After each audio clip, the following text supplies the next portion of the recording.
What is going on, everyone? This is Miles with Windows Central Gaming, and welcome to the 24th episode of Xbox Chaturdays. I'm stoked to be joined once again by the legendary Jeff Grubb of GamesBeat. We have a host of amazing topics we're going to be talking about today. Some of the juicy deets regarding Apple versus Epic. We're going to be talking a little bit about FPS Boost. We're going to be talking a little bit about our E3 predictions, and we're also going to be ranking all of the Resident Evil games. So before we dive into all of that, I'm sure everyone here already knows the legend, but Jeff Grubb, for those who don't, can you give people a quick breakdown of who you are and where they can find you? Yeah, I'm Jeff Grubb. I'm a reporter for GamesBeat, which is the gaming vertical on VentureBeat.com. We cover the business of games. You can find me mostly on Twitter. I tweet too much, so don't follow me. But I'm at Jeff Grubb on Twitter, and I usually post a lot of my stuff on there, or you can find links in my bio and stuff like that. But I also have some stuff I do on YouTube. I do some podcasts. GamesBeat Decides is one of them. How games make money, and I just started the Game Mess show, which is based on like my summer Game Mess thing, which is my attempt to make it easier for people to consume what is happening in terms of game announcements, and as E3 spreads out, even though there is going to be an E3 this year, and we'll talk about that, I'm sure.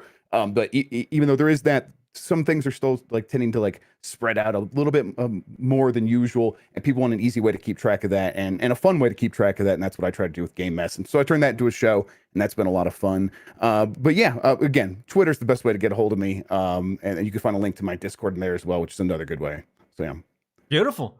A quick shout out to the almost 100 people joining us already. Really excited. If you guys are new to the show, thanks for tuning in. To all the regulars out there, Mr. Joanna Dark, we got Poochie in here, Paris in here already. Huge shout out to everyone tuning in. Really looking forward to it. It's been a crazy week. For me, this week has felt like a month. Yeah, it was a long week of a lot of news. There was some teasing earlier in the week, but I think it was mostly to do with kind of just feeling like Apple was going to be nonstop news, and that kind of turned out to be the case. So yeah, it was a long, busy week. When I was planning out the show and I had the FPS Boost portion on my list, I was like, wasn't that weeks ago? Wasn't that? It's like, oh no, that was this Monday. So this week has been long. I've been deep into some Resident Evil Village. I might talk about that a little bit towards the end, but I'm on playthrough number 4. I have beaten Resident Evil Village 3 times so far. Absolutely loving it. One of the best Resident Evils in terms of replayability. It would have been great if you said I'm hating every minute of it. Yeah, I played three times on before. This is awful. I'm suffering through playthrough 4 out of pure spite. I just want to prove to myself that I hate it. I would give this a 4 out of 10, but I've played it 4 times, and so I just wanted to have this kind of even number there. So first topic I want to dive into is some of the juicy deets regarding Apple versus Epic, which is the gift that just keeps on giving. Yes. So there's been some documents and some emails released that PlayStation in particular did not want to have made public. And it regards the ongoing battle for crossplay that was kind of spearheaded by the popularity of Fortnite in 2018. So for those of you unaware, Sony was kind of unwilling to support crossplay initially when companies like Microsoft and Nintendo were supporting with Fortnite. So it came out that Epic pitched this long plan to make Sony basically look like the heroes here, bundling stuff in with PS Plus, presenting crossplay at Sony's E3. Sony said no. Sony said, no, that doesn't work for us. And basically they negotiated a deal where PlayStation got a revenue share from crossplay to basically offset their concerns that crossplay would take away from their console kind of dominance. So Jeff, what was your thoughts when you first saw this email making the rounds, and it was kind of confirmed that, this wasn't about the children for PlayStation, this was actually about the money? Yeah, I mean, I guess my first takeaway was this is the least surprising thing ever, right? And you could see what Epic is trying to do in those emails. They're trying to do the Dale Carnegie, how to win friends and influence people. Like, we're going to make this about what we can do for you. We're going to make you look like the heroes. And that can work in like personal relationships. But in business, you always expect it to come down to the money, right? It always comes down to, do we have a steady revenue stream, and is anything going to disrupt that? And if it is, how are you going to compensate us? And you assume these things to be the case, and this just said, oh no, you were right to assume that's exactly what it was. And it was a bit like, I'm not too upset about this, because again, I think at the time everyone was saying this. If you were like listening to the podcast, reading stories, or like, what is Sony's real motivation here? Why are they being a stick in the mud about this stuff? It's like, well, they make a lot of money from these microtransactions, and they don't. And if someone's buying those microtransactions now on their phone, and they can get those on PlayStation, even though they bought them on the phone, that's money out of Sony's pocket. And it was like, well, maybe there's some other stuff. And then Sony comes out and says, well, it's about protecting the kids, and everyone saw through that right away, right? Everyone saw through that. You could tell that just was not ever a real thing. It was never a real concern. It was so easy to disprove at the time based on the way other things work together and other games that were available, and the way that obviously they're talking about like Nintendo and Microsoft, companies that clearly take family privacy and security pretty seriously, Nintendo especially. So it was kind of baffling. But really, it's not that baffling. They were just trying to put a public face on what was a private dispute about money. And I always kind of bristle at the for the children argument in every context. I think we hear it all the time when people are complaining about loot boxes. They're like, think about the children. And I'm like, you don't have kids, man. I know you don't have kids when you tell me that line. And so really, this is about you not liking something, and you're trying to find that argument that might be an appeal to emotion, that fallacy that might work to help you push this thing out of the realm of like your games being the way you want them to be. And so I bristle at that. I especially bristle when giant corporations tell me that, because I know they don't really care about my kids. So let's talk about what it really is about. And it turns out they wanted to get paid, and Epic paid them, and that's what actually moved the needle eventually and got this whole thing to work. So just the least surprising thing in the world, right? A business is trying to make money. Just a wild concept in this day and age, because we have so many brands trying to appeal to us as basically friends, and with social media as the focus for so many brands right now, that's kind of the message they get across. At the end of the day, Xbox, PlayStation, Nintendo, some of them do it better when it comes to pretending like they are your friend, but ultimately they're trying to make money. So this was not surprising. I was really upset when PlayStation initially came out with that interview and basically said that the reason they are not supporting crossplay is because they're trying to protect the children on their ecosystem. And I remember Phil Spencer did an interview after that, and he's like, why is the conversation going here? Like, what the hell are you talking about? You are directly basically attacking our business practices and trying to imply that because we have crossplay, Xbox and Nintendo, we are not as safe as PlayStation, is basically what they're trying to say with that messaging. And we all knew it was bogus. That was such a baloney line. It was such a BS line, and it was really gross.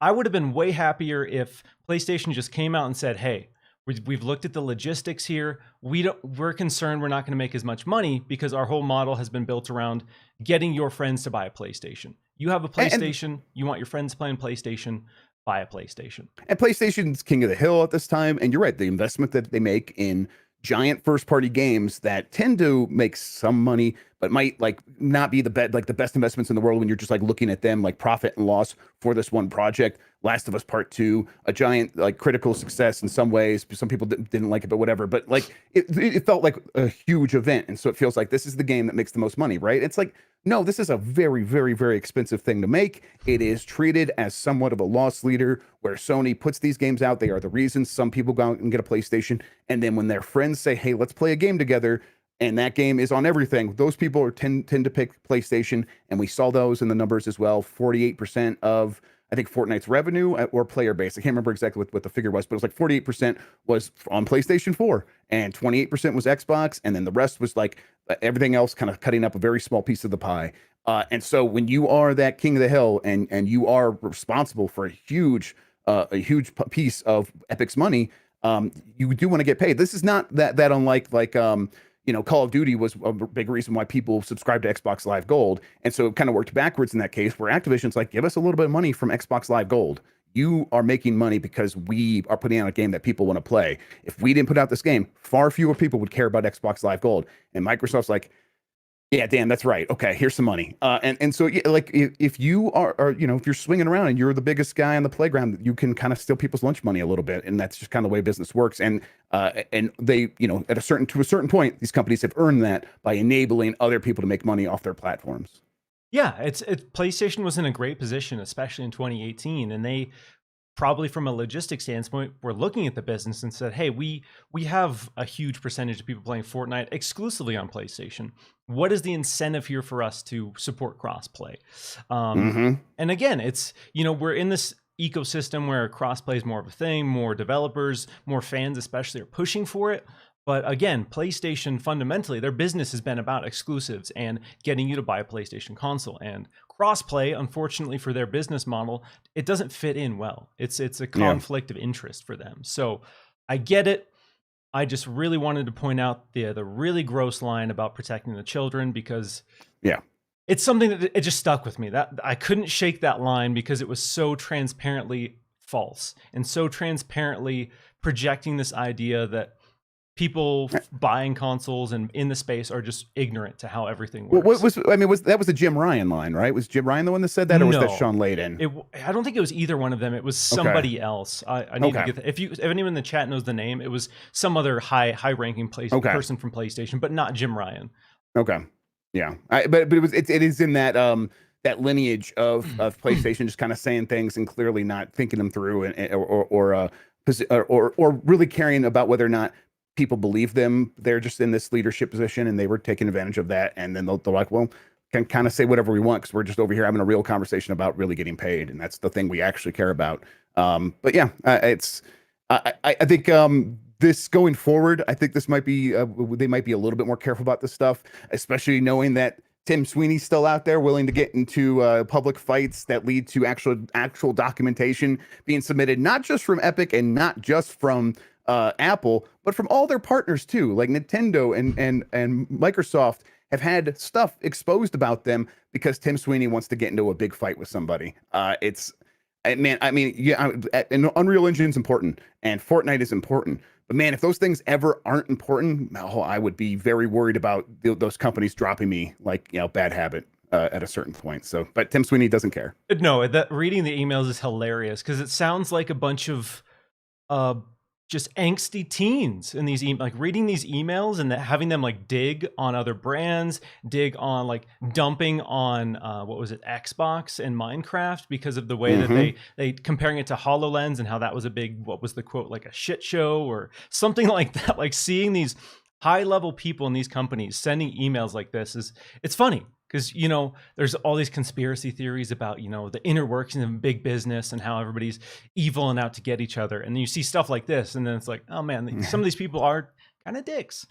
Yeah, exactly. Yeah. The best one was definitely Tim Cook being like, who is this guy? Who's this Tim Sweeney guy? Was he at our event? Like, did I like bump into him like during rehearsal once? Is that who this is? That was very good stuff. Oh, that's the gift that keeps on giving. And yes, exactly. I'm sure a lot of the partners like Nintendo and Xbox are just really annoyed that they're being dragged into this with their public emails. Thankfully, neither one of them has had anything like juicy or like controversial come out. There was the one email from Phil Spencer that was pretty benign and pretty polite, just like, hey, sorry, I'm late getting back to you, blah, blah, blah. So hopefully nothing else comes out that is damaging to anyone, but this whole thing is just a big I will say it is just like, oh, Phil Spencer talks the same way in private as he does in public, and that's sort of reassuring, right? Like he's just like, yeah, man, I haven't given up on trying to get xCloud and Game Pass onto other consoles. I'm working on this stuff. I'm sorry that we had some misunderstanding here. We'll try to get back on track. It's like, okay, this is him. This is just Phil Spencer being Phil Spencer. He can't help but be Phil Spencer, and I find that reassuring. Yes, because we all assume to some degree he's putting on a show, putting on a face. Right. This is PR Phil Spencer mode, and when you're the head of a company that size or head of a division that size, you kind of have to be very particular and very careful about what you say and how you present yourself. So it is reassuring to some degree to know that even privately, he's kind of got that same. I've like my recent theory is that he isn't putting on a PR face and that he really just can't help but be himself in all situations. And there's some negatives to that, but it's like nothing that I as someone writing about games or a consumer of games really care about. Maybe it's a problem for Microsoft, but even that I doubt. It seems like it's working out. He's just kind of being brutally honest and brutally upfront, and that seems to be working out really well for him. Mm-hmm. Yeah, transparency has been a huge pillar of Xbox lately, which is refreshing because as a big business, we have PlayStation and Nintendo, which are not as forward-facing and not as transparent with their goals and what they're trying to do. So it's kind of nice to have some figure in the community who's like, here's what we're doing. Here's what we want to do.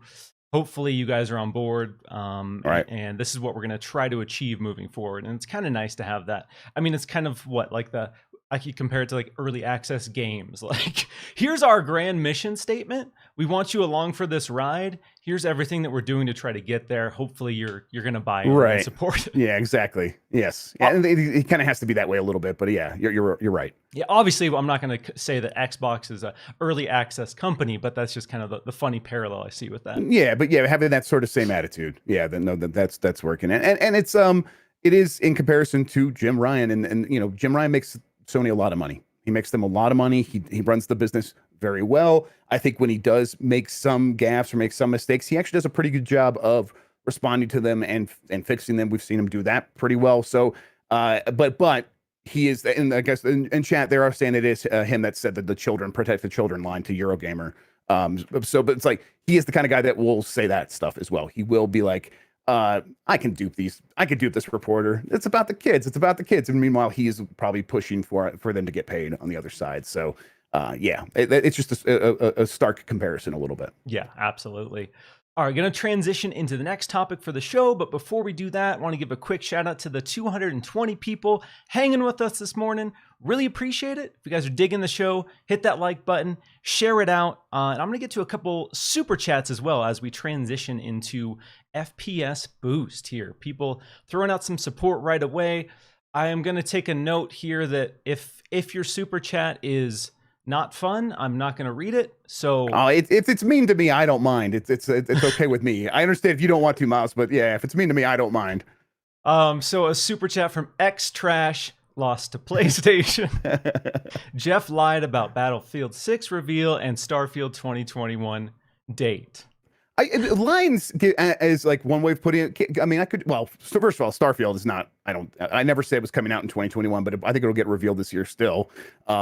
And I think there's a possibility it could come out this year, but that was always just speculation. The Battlefield thing, you could just say I was wrong, and I actually think that's more damning than saying I lied. I was incorrect about that, and then I checked again. It seems like it's coming later this month, and I think if you want to really get me, just say, Jeff, you were wrong, and I'm like, oh yeah, damn, that sucks. Man. So next time you'll get it. Yeah, that's funny to me. It's Starfield.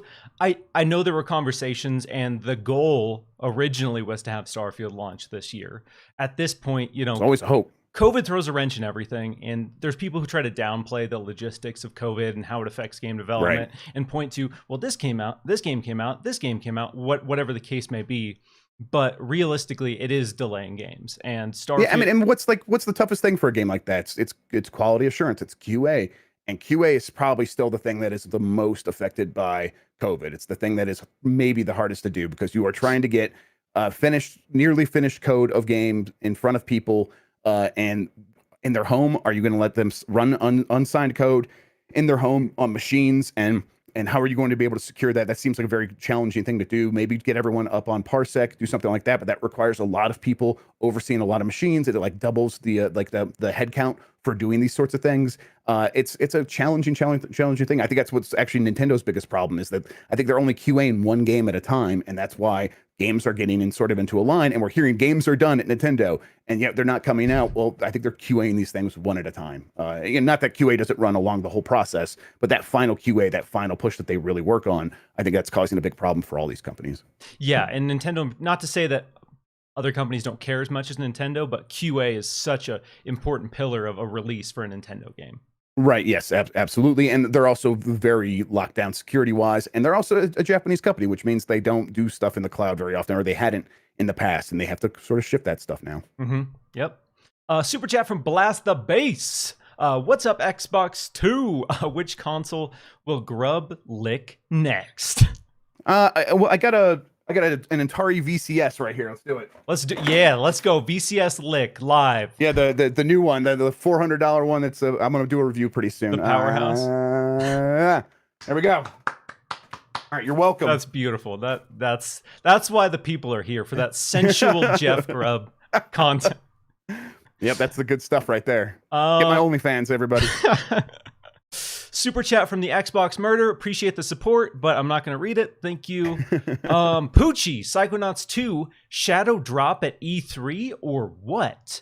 What's your take on that? Because Psychonauts 2 came to the store abruptly. It has a file size. It was pulled. You could you could pre-install it, right? What is it called? Yeah, you preload it. Yeah.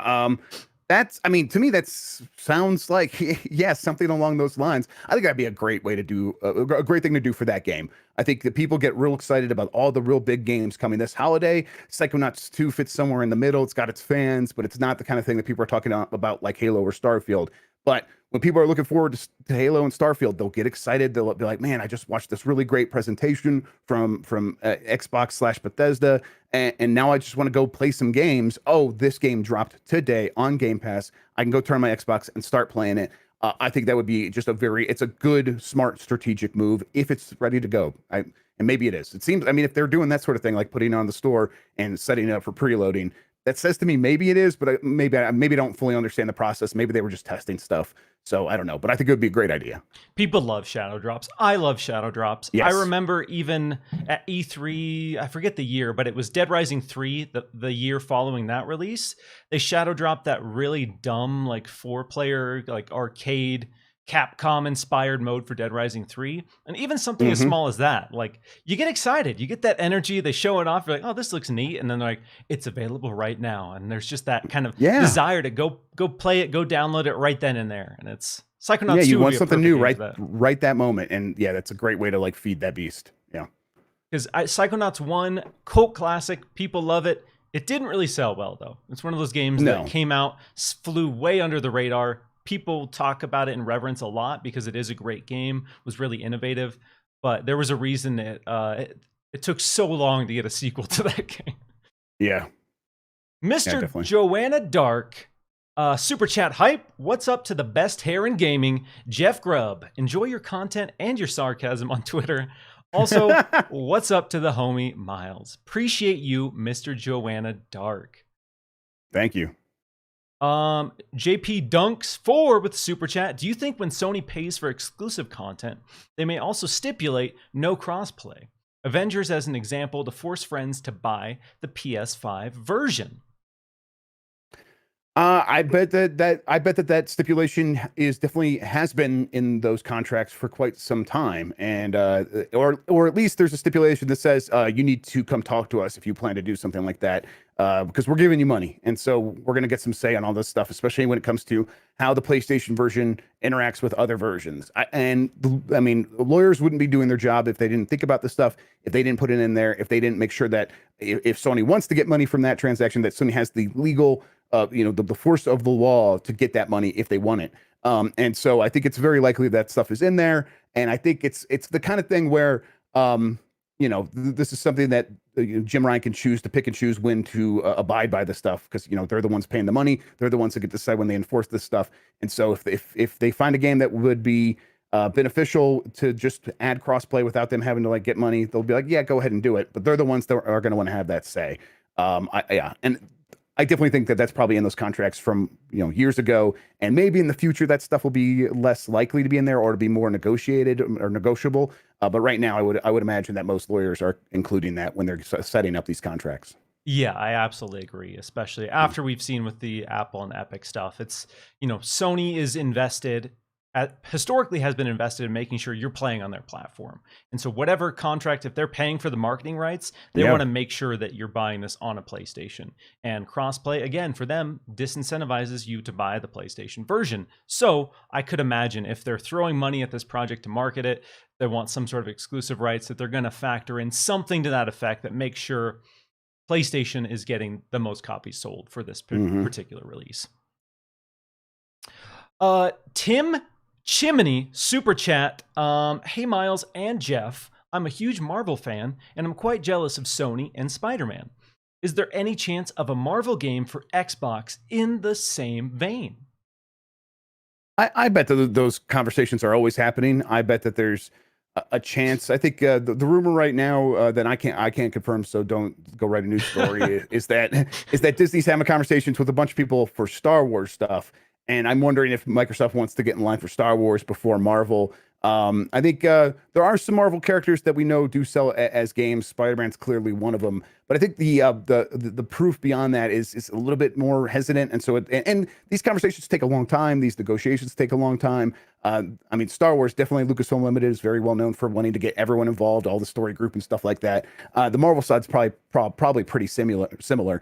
But I mean, I don't know. I think there's a chance. I always thought like Black Panther would be a really good fit for Xbox. Something like that would work really well. It seems like it would have a similar sort of cachet to sell like Spider-Man. It'd be a game that you could just imagine how it would work. And honestly, I think it'd be a great fit for Xbox and Xbox's audience. So yeah, but that I don't know for sure. I would love to see something like that though. Yeah, like you said, these conversations can take years and years. So there could be some sort of Marvel conversation in the works. But like you mentioned, I know right now, ever since the EA contract ended, everyone's going Star Wars crazy. Yeah, they are pushing Star Wars. They are taking pitches for Star Wars. They want to make Star Wars games, and that's kind of open to basically anyone who wants it at this point. So and they're seeing that stuff through. There's going to be a lot of Star Wars games. It sounds like, at this point, that's what it seems like. There's going to be a lot of Star Wars games, so that's pretty cool. This may be a bit on the nose, but for me, I want to see Xbox do an Incredible Hulk game. Yeah, that'd be cool. I mean, I love that Hulk Ultimate Destruction game. I played it on the GameCube back then. It was really, really good. It was really, really well made, and it's a lot of fun still. It's like a fun game to go back to now. So it could totally work. I just wonder if the people involved think it would be worth the money and the effort and the time. And these licensed games are expensive to make and then expensive to actually license. So you got to like get a little bit more off the top. But I do want, maybe Game Pass changes that calculus a little bit. Maybe it makes more sense. I don't know. But I would love to see it regardless. Mm-hmm. Yeah, absolutely. Couple more super chats and we're going to switch over to the next topic here. Mr. Joanna Dark again. Your thoughts on whether the big three should change their certification process so that the publisher thinks twice before shipping out broken games. Maybe adding an early access label. What is your take on the current state of certification between Xbox, PlayStation, and Nintendo? I think that it's tough for the platforms to want to tell both the publishers and developers and the customers like what they should be able to buy and what they shouldn't. Like I've liked some really broken games in my time, and I don't want like Steam coming to me and saying you can't buy that because I think it's too broken. Like I don't care. Let me play it. Let me pay for it. But I get that's maybe it's definitely different on console. I think the thing I would say here is maybe Microsoft, Sony, and Nintendo should get more aggressive about normalizing early access and making that a thing that feels like more companies can and should take advantage of. And but publishers are only going to want to do that when they feel like, okay, well, if we do that, the tendency is to sell those games for less money. And are we going to want to do that? And we expect to make a lot of money on day one when we first start selling the game, and then we see a tail off. And early access games tend to start small and build up over time. And we're just not confident that that's going to work with our business model. We employ a lot of developers. We have to pay a lot of bills. And so it's like, yeah, basically, I think there's some wiggle room here, but for the most part, if a developer publisher wants to ship a broken game, they're going to have to deal with the consequences, and that feels like enough of a punishment as is. Cyberpunk, it sold a lot of copies, but they really damaged their reputation, and everyone's looking into this and saying, I don't want to be the next Cyberpunk. This seems like real bad news for them, and we don't want to have similar headlines written about us. And like now, every time Cyberpunk comes up, I mean, it's a meme, the yellow background with the text. It's a meme now. Everyone knows that means something's gone wrong, and it's forever going to be associated with CD Projekt Red. I think that is enough of a deterrent, in my opinion. But again, I am someone who has enjoyed broken games and is less worried about that stuff. But that's me. Yeah, and I'm with you on a lot of those points. We know Xbox has been more comfortable with early access, even first party stuff like Grounded was a good kind of showcase of them not being afraid to make a first party game early access. There was the conversations when Sea of Thieves first dropped that it probably should have launched in what was considered an early access due to the kind of lack of content with that. Nintendo still doesn't seem really on board with early access, but we know PlayStation's been dipping their toes in a little bit more and making that more of a thing. Whereas historically with PlayStation and Nintendo, that wasn't even an option. It was a huge deal when Xbox announced that PUBG was going to be launching into early access on console, because that was pretty much the first big early access game coming to console. So it's cool to see that normalized, especially if you're going to have a huge, ambitious kind of multiplayer game. You should definitely lean into early access where you can. And yeah, to your point, there's probably those conversations where publisher needs to decide, do we want to sell this for less? I know there's been a lot of conversations because of, the way that Returnal launched. And there's been a lot of, drama and controversy surrounding the state that Returnal launched in. Does PlayStation want to not charge $70 and release this in early access to be tested? And then another part of it is, I think realistically, those bugs aren't going to even be noticed or realized until you get the official release out. And then there's stuff factored in that you didn't get to see widespread. And then you can say, oh, well, they should have QA tested more and they should have done this. Yeah, maybe I'm not really going to argue those points, but yeah, it's complicated. And there's developers who complain as it is about the certification process on Xbox in particular and PlayStation, that it takes too much. It takes too much time to do that. So I'm sure as a developer, you don't want stricter certifications, because that means, let's say there's a game-breaking bug that comes in. Now it's going to take you weeks and weeks to get that fixed.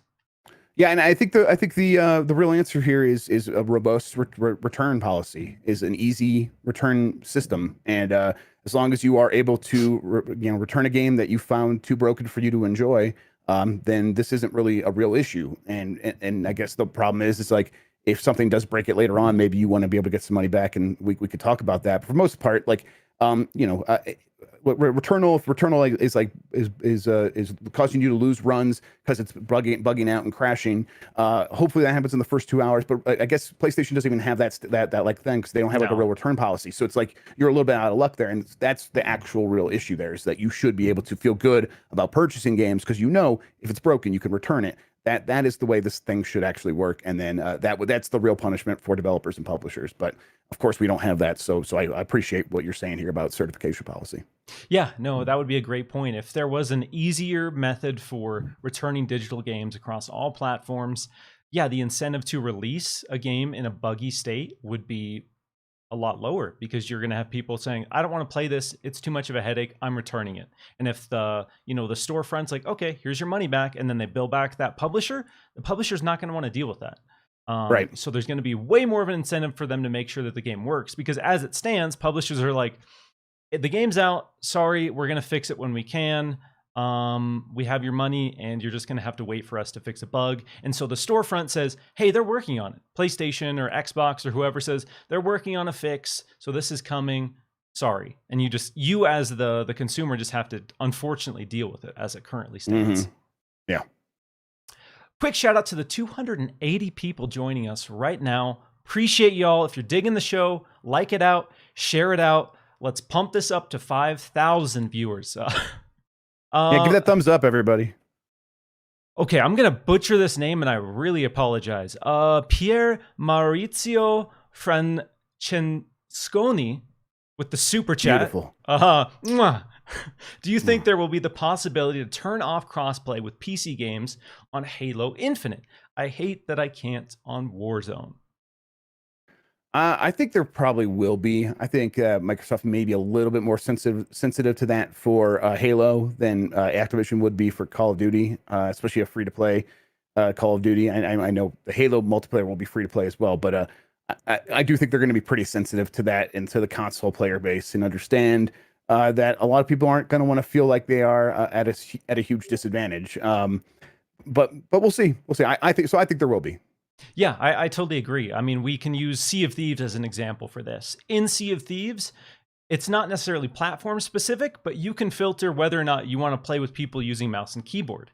So now that Xbox supports mouse and keyboard for a lot of games, it's going to register whether you're using a mouse and keyboard, regardless if it's on PC or console, and say, all right, you can opt in to only play with people who are playing on controller. I don't know that that will be the same for Infinite, but they do that with Sea of Thieves. So I would assume and hope that with Halo Infinite as a first-party multiplayer release that they do the same, because there are the balance concerns, and especially for PvP-focused games.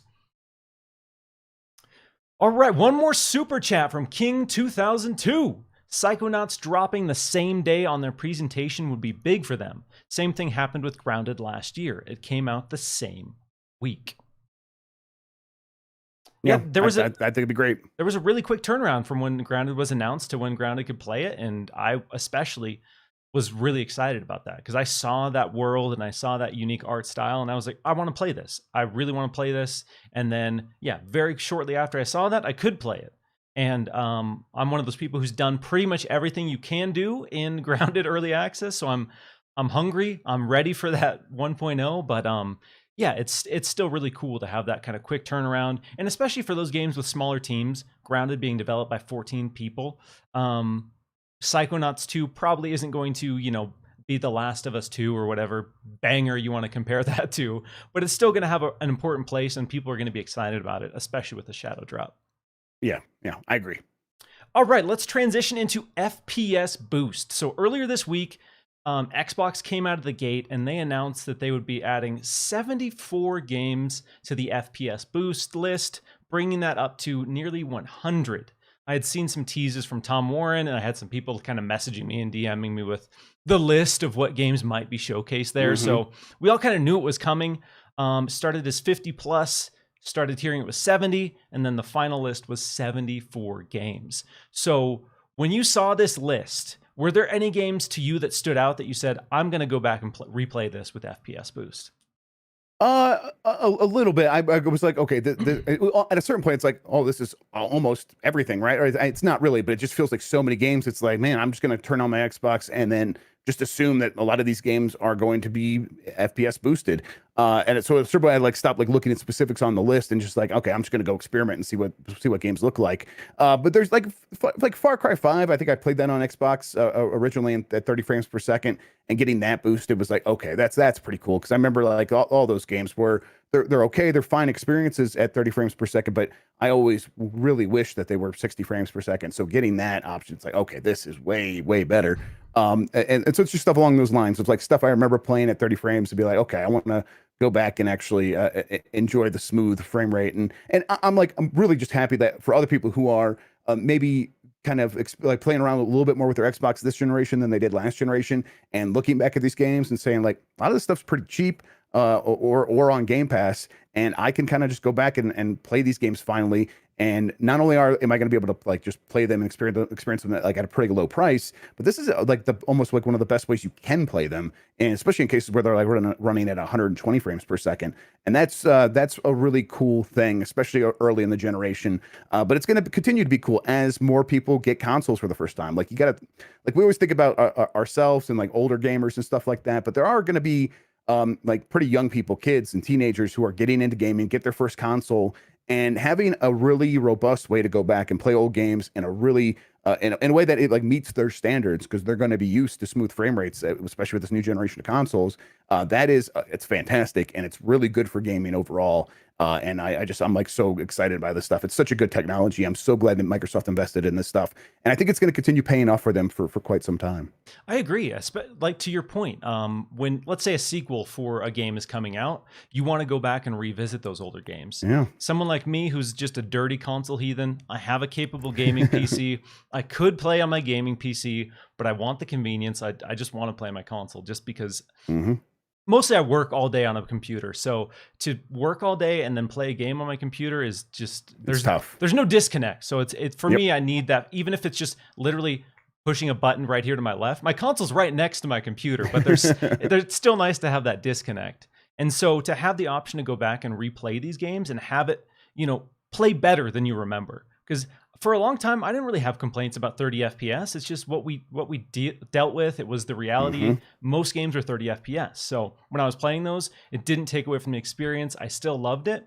But now in this day and age where 60 FPS is pretty much the standard for both PC and console, it is really tough to go back and say, hey, I'm gonna go check out this game. You open it up, it's 30 FPS. Like, yikes, I'm done. I don't think I'm gonna revisit this. As much as I want to be caught up in this story, as much as I want to get caught up in this universe, I'm an FPS snob now. And it's I didn't think I would be that guy, but I look at my Switch now, and I love my Switch. I love the portfolio games on Switch, but the thought of playing Breath of the Wild 2 in like sub 30 FPS it's scary, Jeff. I want to be excited about Breath of the Wild 2, but I'm going to be spoiled, and I'm going to be hyped. I'm going to buy it day one. I'm going to boot it up and be like, uh-oh.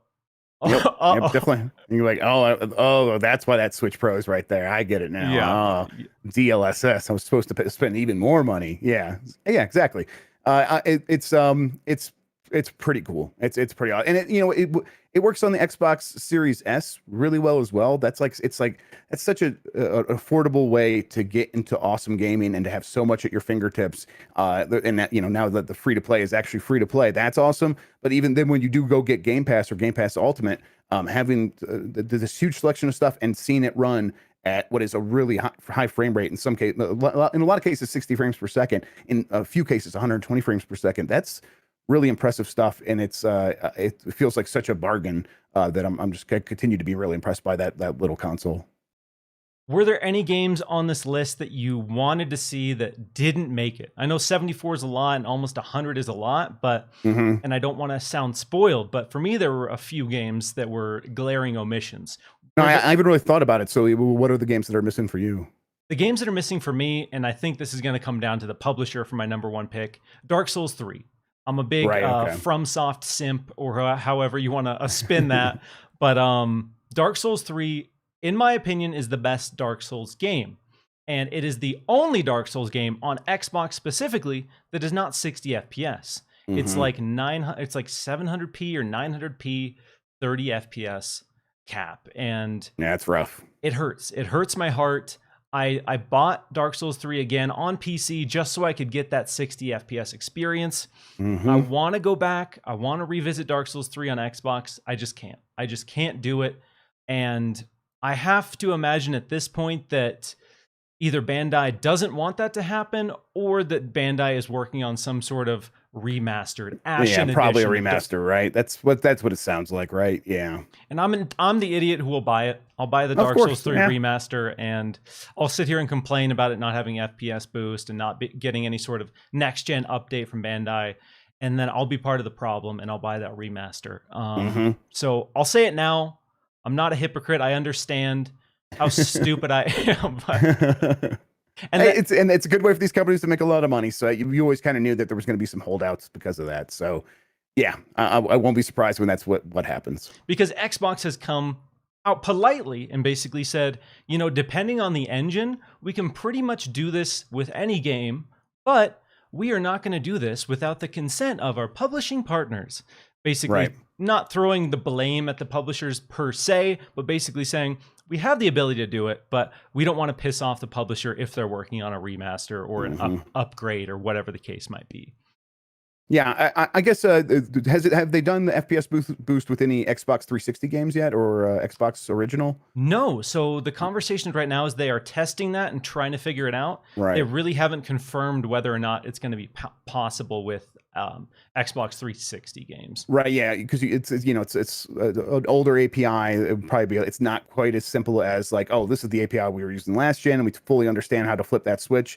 Might be a little bit more difficult. So I'll be surprised, or I won't be surprised if it works, and I'll be pretty happy. But it'd be nice to see that if they can make that happen. Oh yeah, absolutely. And another one that is kind of a glaring omission, in my opinion, is Sunset Overdrive. There's been a lot of conversations bubbling up regarding that kind of IP and that franchise, and that is one a lot of people expected. We got Recore, which is kind of an obscure Xbox One exclusive from back in the day, but no Sunset Overdrive, which is a game hyper focused on locomotion. So playing that in 30 FPS is not something I can do. Like I tried when I first got the Series X, downloaded it, and not only is it super jagged and the resolution super low, but yeah, that locked 30 FPS with a game that's that speed it's a tough pill to swallow. Yeah, it's a real bummer, and I mean, not to be conspiracy theorist, but you just probably assume that that's Sony being like, no, No, because No, don't you dare. Yeah, because I mean, like MLB, does MLB the Show support smart delivery? I don't think it does fully support smart delivery, right? So yeah, because it has to, because both versions launched into Game Pass. But I think right. you're right. I don't think it is a smart delivery like. Yeah, there's because like when you look at it, there's like it's MLB the Show for Xbox Series X/S, and then yeah, so like Sony is going to do what they have to do when MLB makes them, but anything else, like anything extra that like supports any specific Xbox feature, they're seems like they're just going to continue saying no. So yeah, a bummer, but oh well. I mean, hopefully that means that they're going to do something with Sunset Overdrive over on PlayStation. That would be great too. Yeah, I posted about this earlier in the week on Twitter, but at this point, I don't care who publishes it. I don't care who develops it, but I want a Sunset Overdrive 2, and I want Alan Wake 2.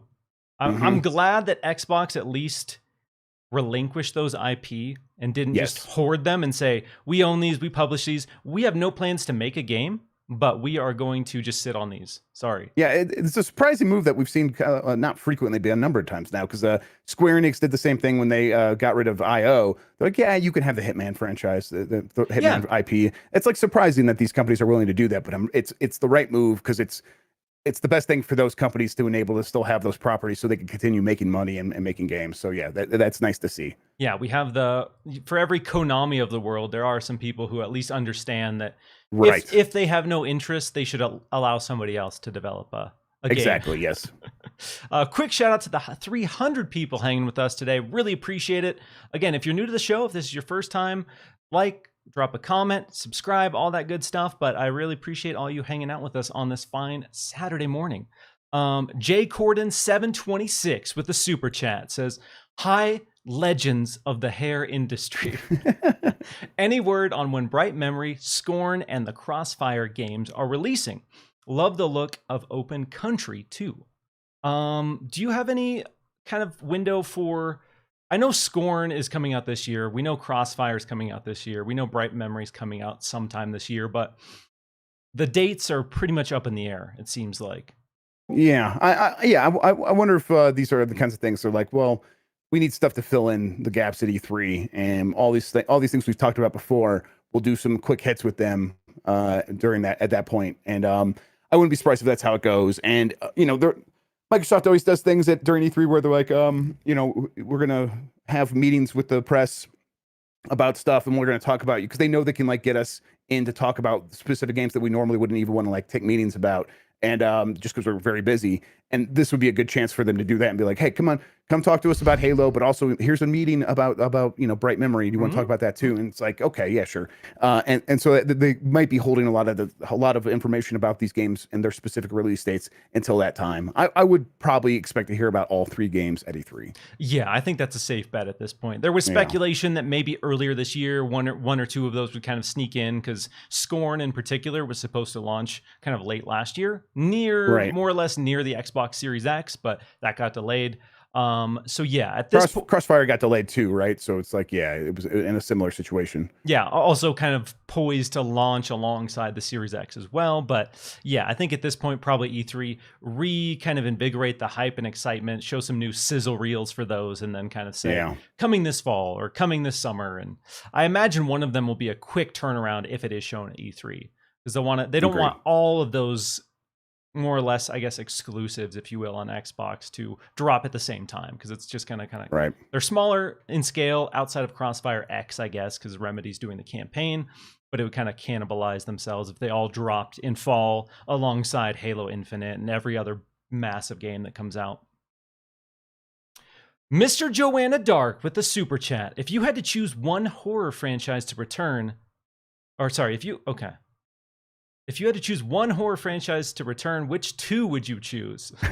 Okay, you're messing with my brain here. So 2 of these: Fatal Frame, Siren, Fear, Eternal Darkness, or Condemned. Do you have any sort of love for any of those dormant horror franchises? Yeah, I really liked Eternal Darkness when it came out, and so I guess I would say that. Although I feel like the time has passed, and I'm over it not getting another chance. But of these, I would choose probably Eternal Darkness and Condemned. I think I really like the Condemned games. What I played, I never finished either, but the two that I know about, maybe there's more. But I played through a bunch of both of them and really enjoyed it. They were atmospheric and scary and violent, and they were cool. Yeah, Condemned, I would love to see make a return. I know people generally love the first one, and second one got mixed reviews. I was in the camp that the second one was even better than the first one because they went all in with the weird. It got really off the rails, got really wacky, and I was like, let's go. Let's make it weird. So I want to see Condemned and Fatal Frame. Fatal Frame is this kind of obscure franchise not a lot of people talk about in the horror sphere, but Fatal Frame 2... Wasn't there one on the Switch? Maybe it was only in Japan. Yeah, there was Fatal Frame 4 was on the Switch. Okay, all right, yeah. And again, I think that was the test to see what the interest was in that franchise, and it didn't take off. So I don't think we'll be seeing another Fatal Frame soon. But Fatal Frame 2, absolutely one of the best horror games of all time, in my opinion. So damn good. It kind of came out in the peak of like American film producers stealing Japanese horror as well. So came out in between like The Grudge and The Ring in that era. So it was the right timing, I think, for that too. All right, so we're going to move on to the next big topic of the show, and we're going to talk a little bit about E3 2021. It's back, ladies and gentlemen. It's made a return. It's here. Some people thought it was dead. They said, don't call it a comeback. E3 2021 is happening in a big way. And the most surprising thing to me about this whole thing is that both Xbox and Nintendo are going to be at E3 2021 this year. I thought at this point, Nintendo was done with E3.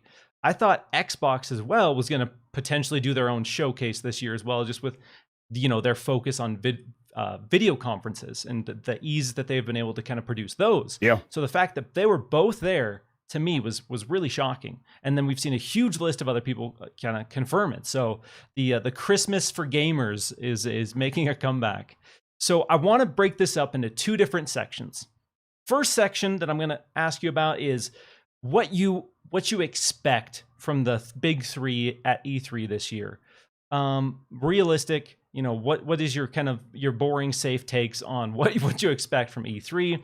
And then the second section we'll dive into is what you want from these big three. Doesn't matter if it's realistic, doesn't matter if you've heard anything about it. This is what you want from E3. So I'll start by asking, for PlayStation, Xbox, and Nintendo, what are you expecting at E3 this year?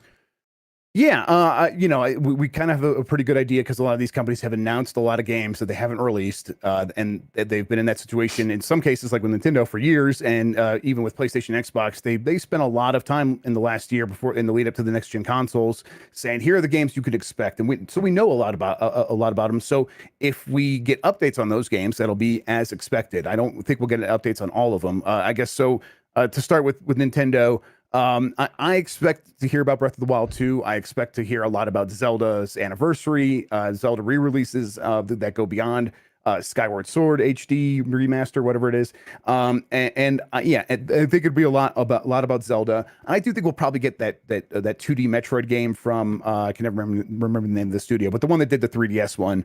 And then probably, they'll talk about Pokemon, obviously, and then they'll probably have a few other surprises that are likely, maybe an update on Metroid Prime 4. But then anything sort of beyond that, I'm less certain. And when it comes to PlayStation, I expect us to hear about the games that we know are coming from them. So it's going to be Horizon Forbidden West, God of War Ragnarok, and whether or not that's going to be, in the next 12 months or next 6 months, they'll tell us a little bit more along those lines.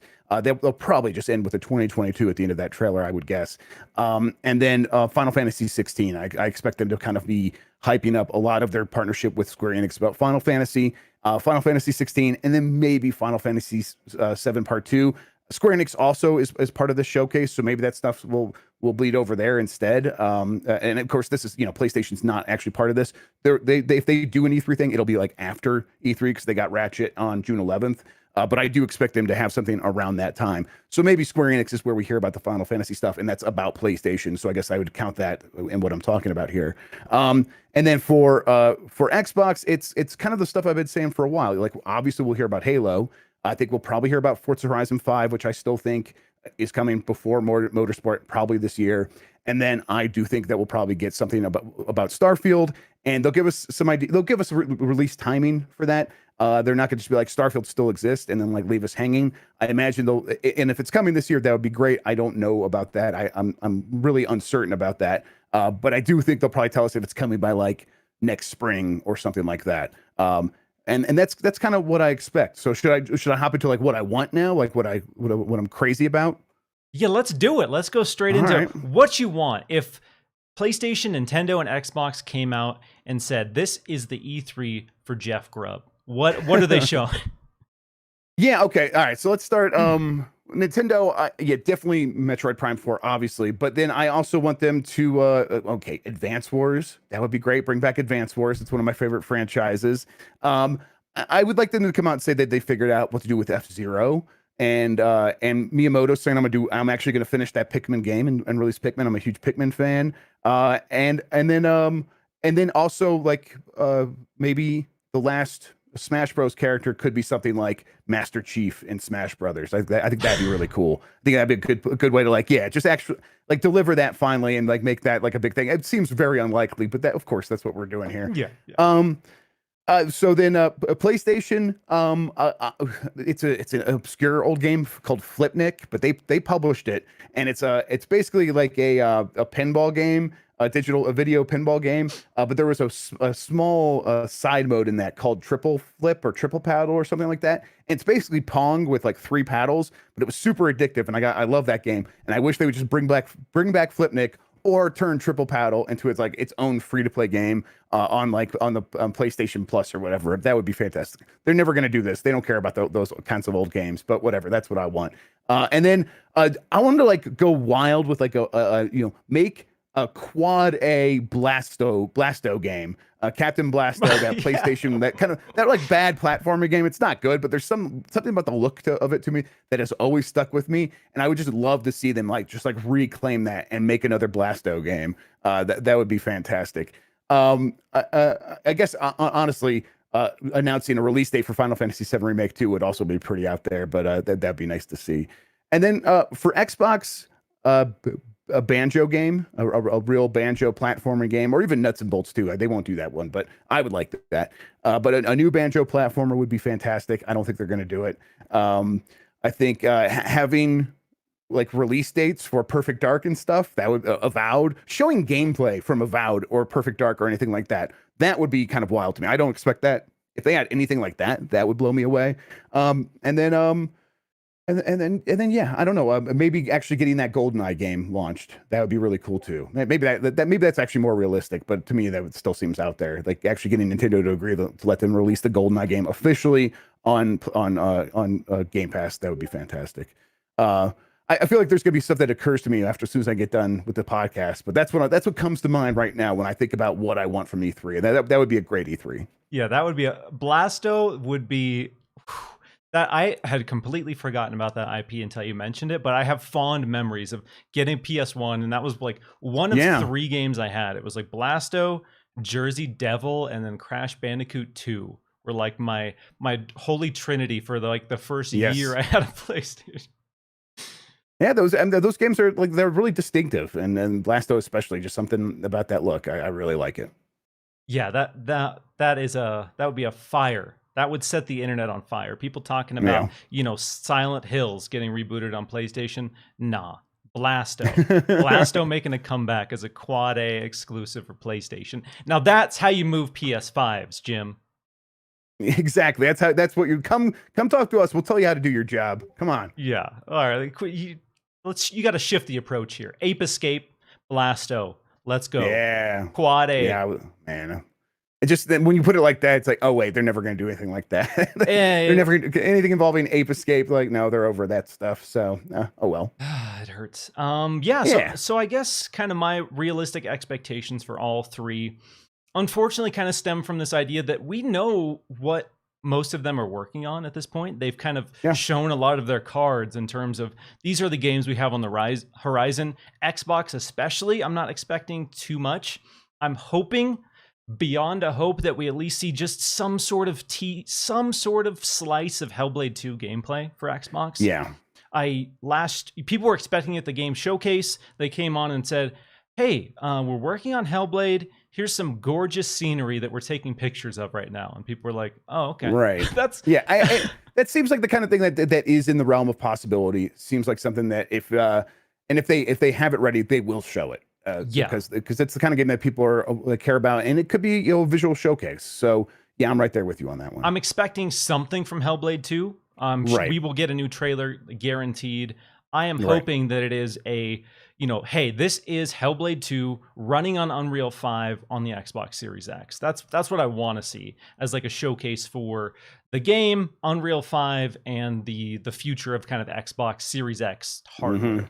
And I think Xbox will lean heavily into that this year because they were harshly criticized for their showcase last year, being like, hey, none of this is running on your new console that's coming out. Like, we don't know what your new console is going to look like. So I think obviously there were the dev kits came in super hot last year. So most devs didn't even have the dev kits by the time the showcase kind of came out. So that was kind of the situation there. But I'm hoping with E3 this year that this game is running on the Xbox Series X. This game is running on the Xbox Series X to kind of show what, Xbox Velocity architecture, all these things they've been hyping up, these buzzwords. I want to see them in action. Did you watch GameStack Live at all? It was very dry, very long. A little bit, yes. Okay. Yes, it was very, very dry and very long. And I got a little bit of pre-brief on it, so I didn't watch a lot of it because I already knew. I'm like, I got a story on this. I could just kind of fade out and let it play in the background. But yeah, it was going on for a while. It is hyper dev focused. Would not recommend it as a casual viewer. I watched probably about 5 hours of it, and I was like, I can't.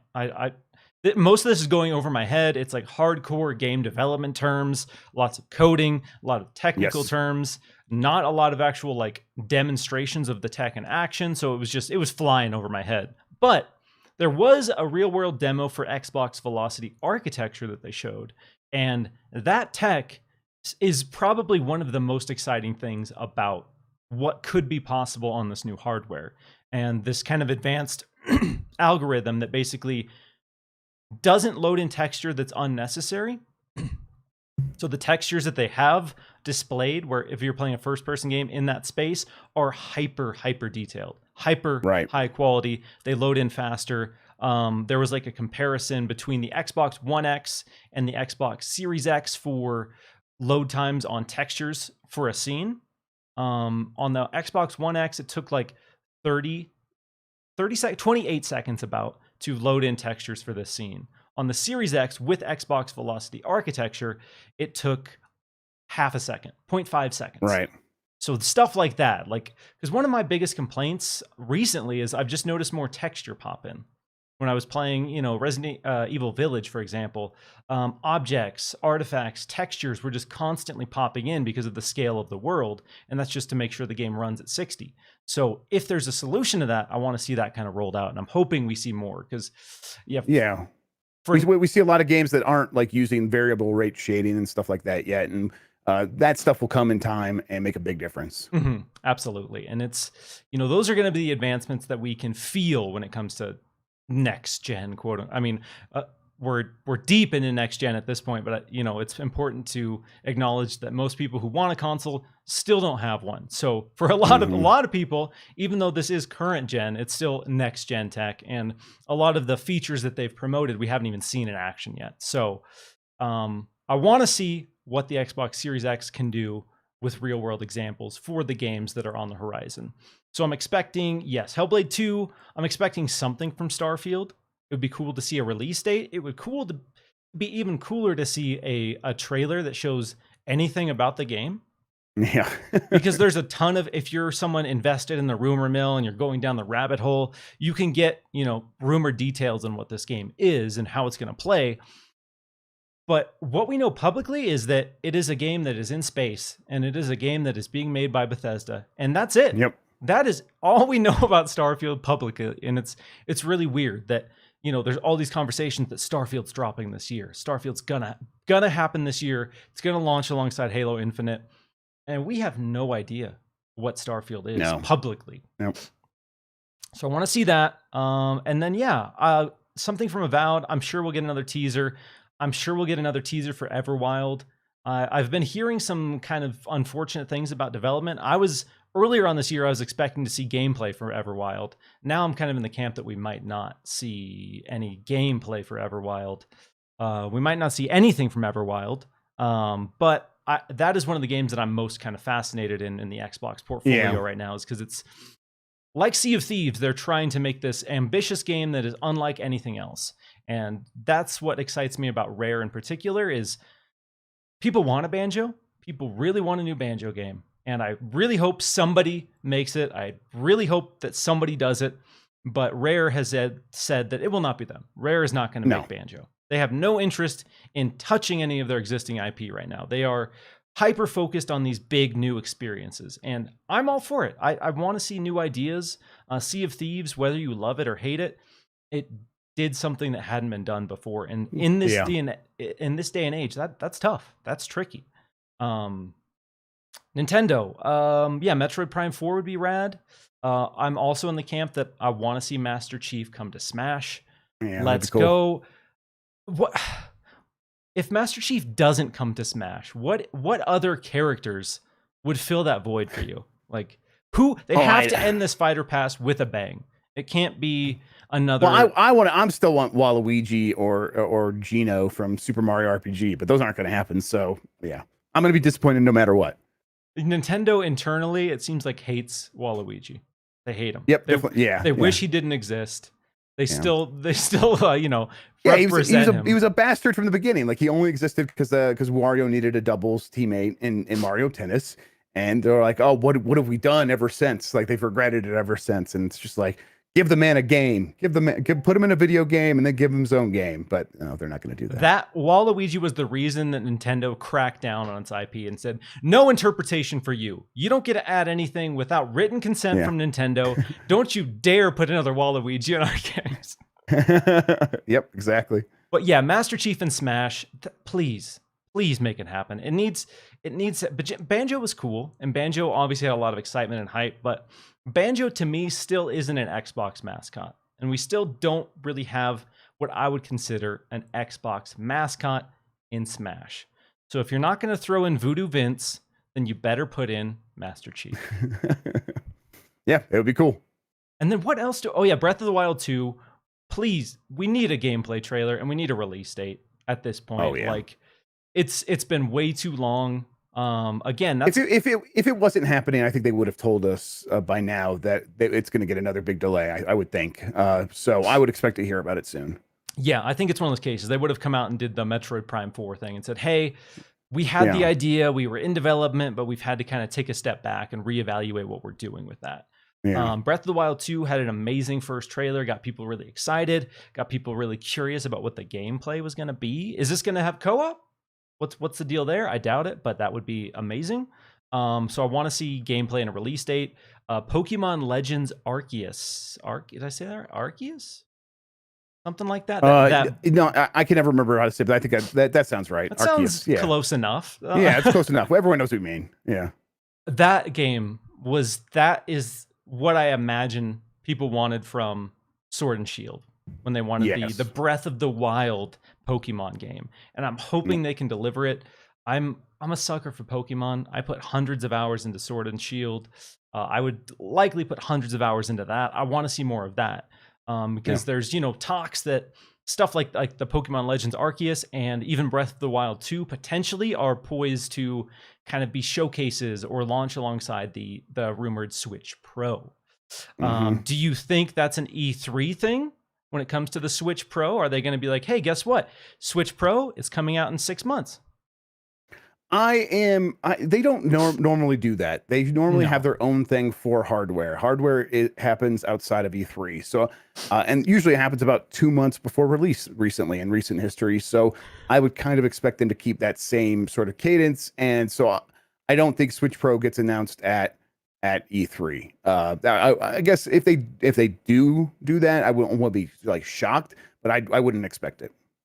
Yeah, no, I'm in the same boat there. And then for PlayStation, yes, I'm expecting us to see Horizon for sure. I'm expecting to see something on God of War, probably not necessarily gameplay, but at least more than just the tease, maybe a CG trailer showcasing that. Yeah. What else is on the horizon for PlayStation right now? I'm kind of blanking there, but yeah, again, all of these companies have a good slate of stuff that we know is coming, but we haven't seen yet. So that's Right. primarily what we're going to see from E3. I'm hoping and expecting a couple surprises, but at this point, I don't know what they would be. I'm still Right. in the camp with Xbox that we will see Elden Ring gameplay Yeah. revealed on So, the Xbox stage. yeah, I know Microsoft still really wants to get that. They still want to lock down Elden Ring, and I just don't know that they have yet. Yes, there's no but I know they really confirmation want to. anywhere, but I am in the camp that is when we will see it, and that Phil Spencer has battled with Miyazaki, battled off every other big publisher, and says, we are showing Elden Ring gameplay. Damn it. And I want to get your take while we're talking about this, because people seem to believe or seem to think that there is 100% confirmation that Elden Ring or Xbox has marketing exclusivity for Elden Ring. No, it's not confirmed. It's not 100%. I know they want it. They want it, but I think they are still trying to get it. They're still trying to lock it down. Bandai Namco, I think, is just like saying, maybe we can get more. Maybe we can get more. And they seem to be right, because Microsoft is still pursuing. So that means Microsoft's like, yeah, okay, a little bit more, a little bit more. But I just still think that they have not locked it down. So by E3, that should happen, though, because Bandai Namco's at E3.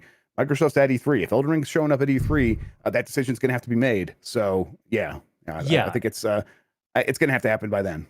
We can look at the history with Xbox and FromSoft. They've shown Dark Souls 3. They've shown Sekiro. They announced Elden Ring. So there is this precedent that we can look to at least and say that there is a strong possibility that Xbox will be the ones to reveal this, because historically, especially in recent years, that's how it's been.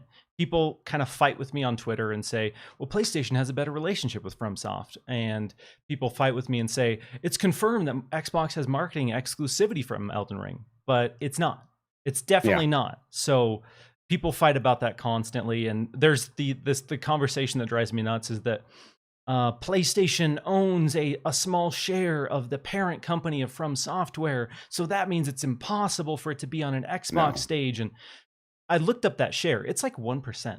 It's not. They have no say in it. There's no say. Like, that's not how. Like, they gave some money for a 1% stake in the company. If the company's stock price goes up, or if they sell to someone eventually, and that they sell for more than what they were worth at that time, Sony will get some money. But in terms of having any controlling interest and guiding how the company's going to work, Sony's not involved with that stuff. No. Same with Discord. It works the same way with Discord, by the way. Exactly, and that's something that people diving down the conspiracy rabbit holes. It's fun. I get it. You can draw parallels. You can point to specific data. But the reality is some companies are just diversifying where their money's at. So they're investing in these companies because they say, wow, this company is growing. This company has potential. We're going to help them out. We're going to invest in that. It's not to get exclusivity per se, but to be like, when this company explodes and they start making more money, we're going to get a piece of that pie and we're going to get some more money. So realistically, I think that's all that is, especially when you're talking about a 1% stake. PlayStation's not going to be like, hey, we own a 1% stake in your parent company. So if you cannot release this on an Xbox stage, don't you dare. You can't. That's impossible. That's right. They would have to make a separate deal paying them more money directly with a contract separate from all of that. It's not how it works. You'd have to, like, we gave you money in the past, so now you have to do what we say. It's not how any business operates. You have to give us more money if you want us to do what you say now. Like, that's how it works. As we saw with PlayStation. I mean, with the crossplay, they just the perks weren't enough. It was about the Benjamins, about those dollar bills. So yeah, I'm in the camp that we'll see it there. But to the people who say that it's 100% going to be there because Xbox has marketing exclusivity, that is not confirmed. That might be the reality. There are no documents right now that say that anyone has that says that is the reality. No, and my understanding is they're still trying to get it. So that's where I last heard it's at. And I heard that recently. Yeah, we know Phil Spencer went to Japan, saw the game in action, and that tells us that he wants to see how far along it is because he wants to have the conversation about showing the gameplay reveal. At this point, that gameplay reveal is going to be massive. Regardless of who shows it, where it's shown, it's going to be ridiculous. People are so damn hungry and ravenous for that game that it is a little scary at times. It's scary to mention the words Elden Ring online. Yeah, and maybe that's why Bandai Namco agrees to be at E3. They're like, okay, so Microsoft shows the trailer, and then they say, tune into Bandai Namco's thing for the full gameplay reveal. Something along those lines. That's the kind of thing that's happened in the past. That could happen here, and maybe that's why they finally agreed to show up. So, but they have other games as well. So maybe it has nothing to do with Elden Ring. We'll see. And then moving on to what I want, the E3 of Dreams, Xbox Edition, Phantom Dust reboot. Let's go. There you go. Phil Spencer, I know you love Phantom Dust. I know you're championing it, but it needs to happen. You got a stable of 23 studios. You're working on third-party publishing partnerships. Let's do it. Make it happen. Quit being cheap. Give Phantom Dust the Quad A treatment and make that a pillar of the Xbox franchise. There was the rumor that people were trying to say I started regarding the From Software sci-fi RPG, which I was just kind of making fun of the conspiracy theories surrounding that idea. What I want to see from a Microsoft From Software collaboration, a reboot of Otage. Bring back Otage. Say, you know what? Otage was an amazing franchise, didn't get the respect it deserves. From Software is in a much bigger place now. They have a much bigger following. Revisiting something like Otage in this day and age could have some big hype and buzz around it. Let's bring that back as an Xbox exclusive. Let's make that the From Software Xbox collaboration. Okay, what else? I feel like I had another one, but yeah, those are the two big ones that for me would be amazing. I would also like to see an additional tease for Fable. Actually, I would like to see gameplay for Fable. That's not happening. Yeah. What I wish was that we would see gameplay for Fable. That's not happening. I imagine we'll get some mention of it in some capacity, but yeah, I want to see the new Fable in action. And then for PlayStation, if we're bringing back obscure IP, I already talked about this, Ape Escape, but now, Japan studios, they were a big part of that. They're not around, but let's go. Let's bring some of the weird PlayStation that I love back to the forefront. Let's bring back Ape Escape. Let's bring back Parasite Eve with Square. What other PlayStation 1 had some just bangers, dude. People kind of write off PlayStation 1, but that was, in my opinion, it was great. One of the most inventive periods in gaming history. There were so many weird, new, incredible ideas, and people weren't afraid to just put out weird games and see what happens. And so I want PlayStation to tap into some of that and foster the weirdness. I don't really like Last of Us is fine. I just don't really care about it. It hasn't been my jam. So I'd rather see Ape Escape reboot over Last of Us 3. I'd rather see Ape Escape reboot over Spider-Man 2. But obviously I'm in the minority because PlayStation's doing fine and people love those games. What? Yeah, no, it's just I'm imagining this world where Ape Escape reboot comes out with this massive budget, and it's just like this quad A game that Naughty Dog had to contribute to make sure it got finished and stuff. Like, that's just a fun world. Put Naughty Dog on it, so that way, no matter what, people are like, but as a support studio, like, yeah, exactly. Oh, dude. Okay, I do want to pick your brain on something that somebody mentioned in the chat, because this is kind of, with E3 coming up, this has been just bubbling up, and I've heard a bunch of different things. I've had people DM me leaks, quote unquote, regarding this, but the Nintendo and Xbox collaboration that's been in the conversations for a while. Do you think this is something we see at E3 with Phil Spencer and Doug Bowser mirroring basically the same, almost to the word statement when they said they're going to be at E3 this year? This message of unity and bringing the community together and all this kind of PR stuff. Do you think that's at E3 with Nintendo and Xbox being there together? If it is like a round table with like Greg Miller doing his hosting thing, and it's between the showcases, and they have both Doug Bowser and Phil Spencer on the couch, and they're talking about the industry overall, and then Greg Miller says, well, I know we've heard these rumors about you guys working together, and Phil, we saw that leak thing about you saying you're not giving up about putting Game Pass on Switch. What's happening here? And they're like, okay, well, it's not Game Pass on Switch. That's not what we're working on. But we are working together on some stuff, like some platform stuff and some publishing stuff in different territories around the country. It's going to be that sort. They're going to have to explain it like that, because it's not going to be the kind of thing that you could put on a poster or like a big splashy image during your live show and say, we're working together, and it's all the stuff that you've ever dreamt of. It's not going to be everything you ever dreamt of between these two companies working together. It's going to be a lot more technical, a lot more business development focused and stuff like that, if it has come together. And that's the kind of thing you could talk about on a roundtable forum, and they are planning to have those sorts of things, I think, during this E3. So maybe. But even that, I don't expect. I don't expect to hear about this at E3. This is the kind of thing that they announced in a press release, in a quick memo, on Business Wire, that sort of thing. And it's meant for investors and stuff like that. And it's meant to let them know, hey, here's new ways we're thinking about expanding our business. And it's not going to mean as much for gamers or for you and I, really, in terms of how we consume these products. So I doubt we'll see it at E3. Yeah, it's one of those things where it's likely going to be far more boring than the wild speculation wants it to be. It probably isn't going to be that Xbox and Nintendo are collaborating, co-developing Banjo-Kazooie, right. And that's a day one launch into Xbox Game Pass on Switch. Which is kind of like what people saw the Switch on the shelf and they're like, oh, dude, is this, Xbox Game Pass coming to Switch confirmed, and Banjo-Kazooie being co-developed by Nintendo confirmed. Yep, and it's easy to go there, but that just doesn't seem like that's where this is going to end up, at least not anytime soon. These companies don't really see themselves as competing too much anymore, but they definitely, and they see the benefits of collaboration, but we see that between Sony and Microsoft and on the corporate side as well, with the promissory notes about, working with Azure for Sony.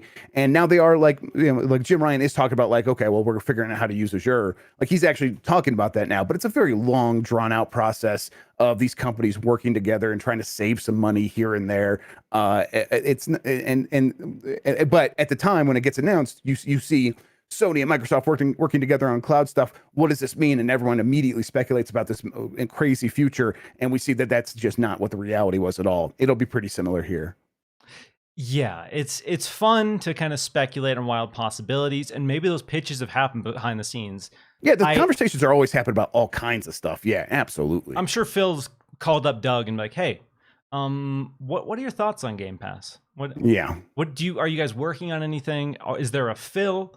Can we work out some deal? Because the only thing that makes sense for me in terms of like when this would happen or how this would happen is it would have to benefit Nintendo in some way, financially. Yes. Like, it has to make sense. And the only like way that I see this making sense is that Xbox Game Pass gets to a point where it's massive. It's at 30, 50 million users.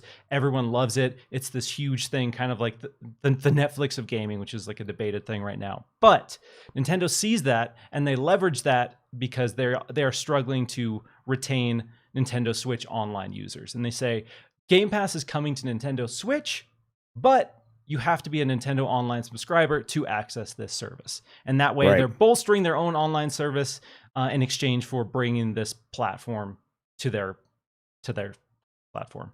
Right. And if a Nintendo Switch owner plays more games on Game Pass than buys games through the Switch store, you would imagine Microsoft would have to compensate Nintendo in the same way that Sony was getting compensated by Epic Games. It would be a very similar situation, very complicated thing to work out. Something that would it's going to take years really for them to get to that point. And, Phil calls up Doug Bowser and Doug Bowser says, yeah, I love the idea of Game Pass. What do you want me to do about it? I'm Doug Bowser of Nintendo of America. You want me to get on the phone and tell Japan what to do? That's never going to happen, homie.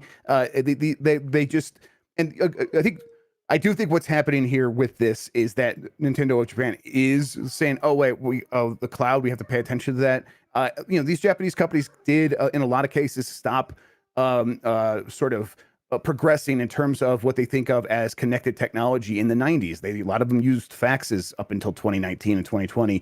And then the pandemic hit, and it really shook a lot of these companies up. I think Nintendo's one of those companies, and they are now looking at cloud and thinking, oh, we need to learn this. We need to get integrated. Who can we partner with? And Microsoft is right there saying, we want to partner with you. And not only that, we understand this. We have a games business of our own. And you sure go partner with Google, go partner with Amazon. Look at how they handle games. Do you have any confidence in their ability to understand your problems? And Nintendo goes, no, oh my God, look at what Google and Amazon are doing. No, absolutely not. And so Microsoft's like, is yours ready for you? It's gaming ready. We understand how to integrate your stuff exactly how you want it. We'll be able to answer your calls and solve the problems that you have. And Nintendo's finally realizing that they do have those problems, I think. And so that's probably what's happening here is Nintendo waking up to this new thing called the internet, really. Yes, they are trying to rapidly kind of catch up because historically they've been like a decade behind, a generation behind every time they put out something when it supports online in some capacity. So maybe Phil, he's playing the long game, playing the long con. He's like, hey, Nintendo, we have some resources. We can help you out. I'm a big supporter of your company. I love your guys' IP. Here's some services we can offer when it comes to networking, cloud servers, infrastructure, and we can kind of help you elevate your platform, tightening that relationship. And then down the road, hey, Game Pass is exploding. You know, are you going to be with Game Pass or are you going to be against Game Pass? Let's go. Let's make it happen. Let's give the people what they want and put Game Pass on Switch. But yeah, when it comes to this year, I don't think that's going to be some bombshell headlines. Xbox Game Pass launching alongside the Nintendo Switch Pro or however people want to spend that. But yeah, just to like put a fine point on it, these conversations are always happening. These companies are always willing to pick up the phone. It's some people's jobs at these companies to answer every call about every possible business deal. And so if someone gets a crazy idea at Microsoft and they say, hey, Nintendo, can we talk about this? Someone's job at Nintendo is to answer that call and say, yeah, we'll hear you out. Of course, we'll hear you out. Because it's like they have to do their due diligence all the time. So these conversations are always happening. And it sounds like in this case, there's a little bit more chance that conversation might end up in something. It's just not typically what we're going to imagine the form it's going to take. Yeah. All right, before we move on to the last topic, which will be ranking the Resident Evil mainline series, I'm gonna get to some super chats here. Bow before PC Master Race, appreciate the support. Did COVID hurt Rare that badly with Everwild? Have you heard anything regarding Everwild? I've heard secondhand stuff, mostly to do with it's maybe shakier than you might expect. Those things they're just not sure. I think we did get like public confirmation that one of the lead designers left on that. And I think they're just still trying to figure out what that game is. And you know, if a key lead figure leaves early in the process, that puts a game in a more precarious position than it's later in the process, and you've already invested a lot in it. Like those sunk costs are real. People want to get reimbursed on that stuff. But early, it's like, wait, okay, so maybe we can like completely change what this project is. What do we want it to be? Who's going to take the lead on this stuff? That sort of thing can happen. And I imagine that's happening with Everwild. And whether or not that's COVID related, I mean, everything is COVID related to a certain extent. But sometimes that could just be, making a game is messy and difficult, and that's just par for the course.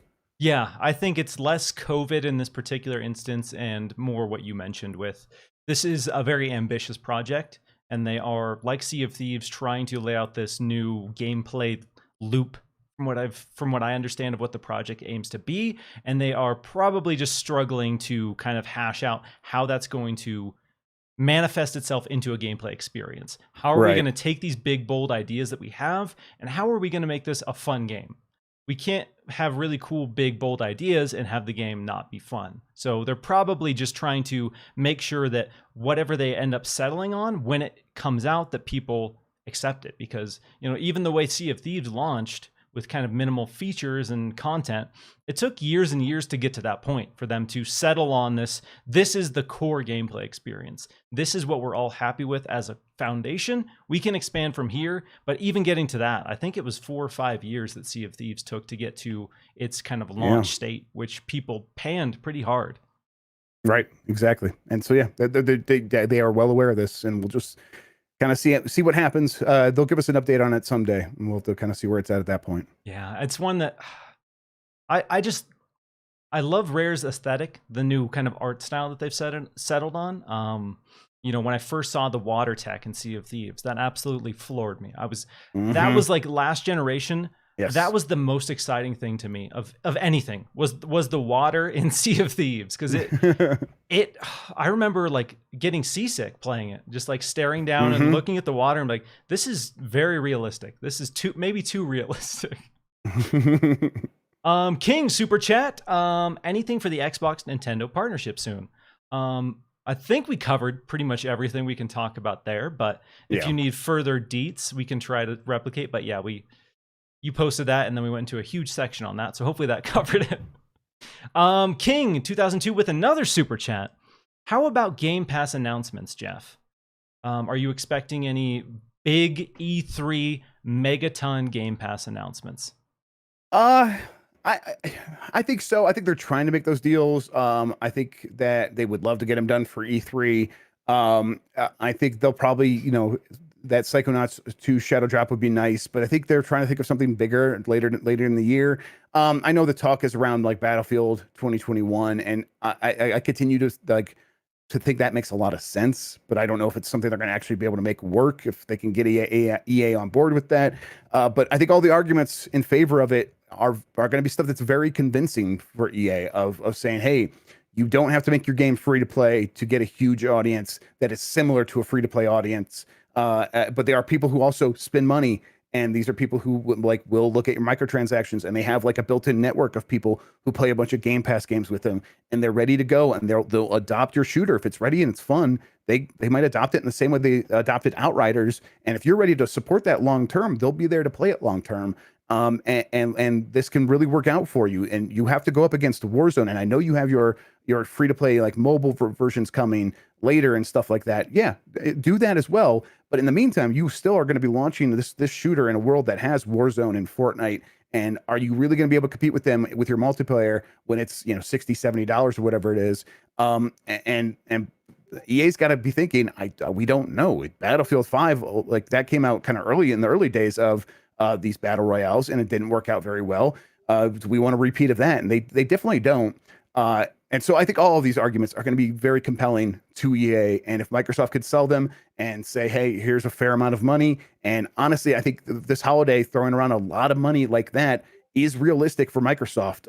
It would be probably worth it to have a game like that in Game Pass and then lead right into Halo, and then eventually Starfield, whether or not that's this holiday or next year or whatever. And these are 1, 2, 3, 4 punches that can like really make a difference. And so all the pieces fit for me. I can also see the deal easily falling apart. Someone says, no, let's take our chance. We just want to sell it. We'll make more money that way. That it could fall apart. So, but I'm hopeful. I think that would be really huge. Yeah, we have seen this year in particular, Xbox wants to make Xbox Game Pass the best value for the casual gamer.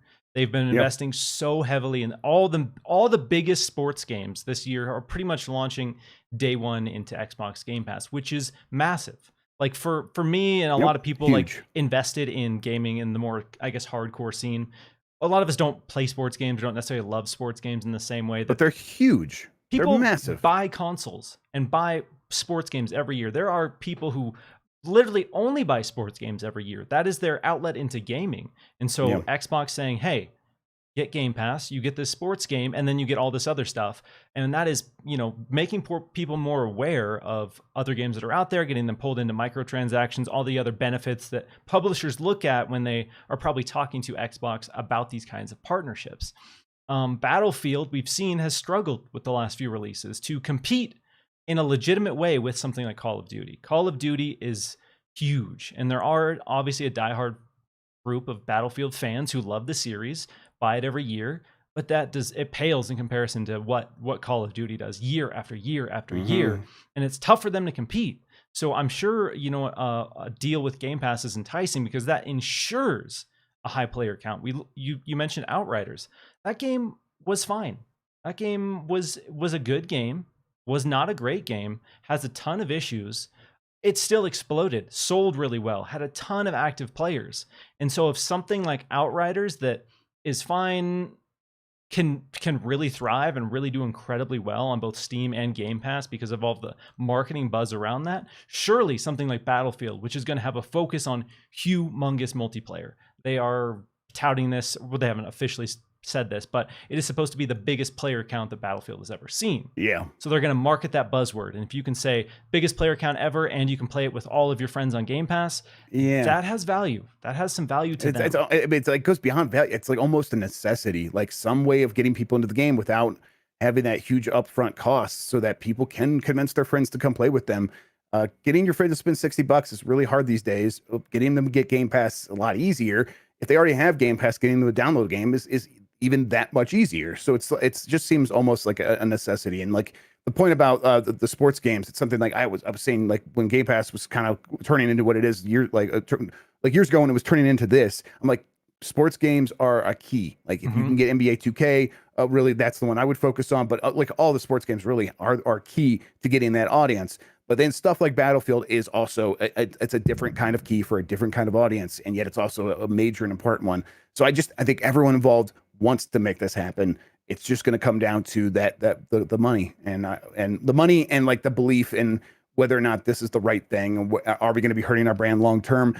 I think that Outriders has definitely helped with that. We saw there was almost no detrimental effect to Outriders because it was the number 3 best-selling game on PlayStation that month and the number 3 best-selling game on Xbox that month. And it was also on Game Pass where you didn't have to pay anything extra, and it was huge on Steam. It just was all positives across the board. But Battlefield is not Outriders. Battlefield has a history and there are expectations, and EA has a lot invested in it. So I could see it falling apart, but I think everyone wants to make it happen. Yes, that would be huge. That would be one of those kind of massive headline dominating kind of conversations. Because I remember when Outriders was announced, and it was a huge deal. People were not expecting that. People weren't ready to see that big AAA third party game. And not to throw any shade at Outriders, it was a good game. But Battlefield is another caliber. That is huge. When you can say MLB The Show and Battlefield and FIFA all in the same year or launching in a Game Pass, that's some flexing. That's Microsoft flexing some big dollars to get people invested in a Game Pass. And they are all in. They're going to do whatever it takes to get people invested. And if you want more and more players, you got to start catering outside of the core. And sports games and shooters like Call of Duty and Battlefield, that's the way to do it. Absolutely. Quick shout out to the 340 people hanging with us.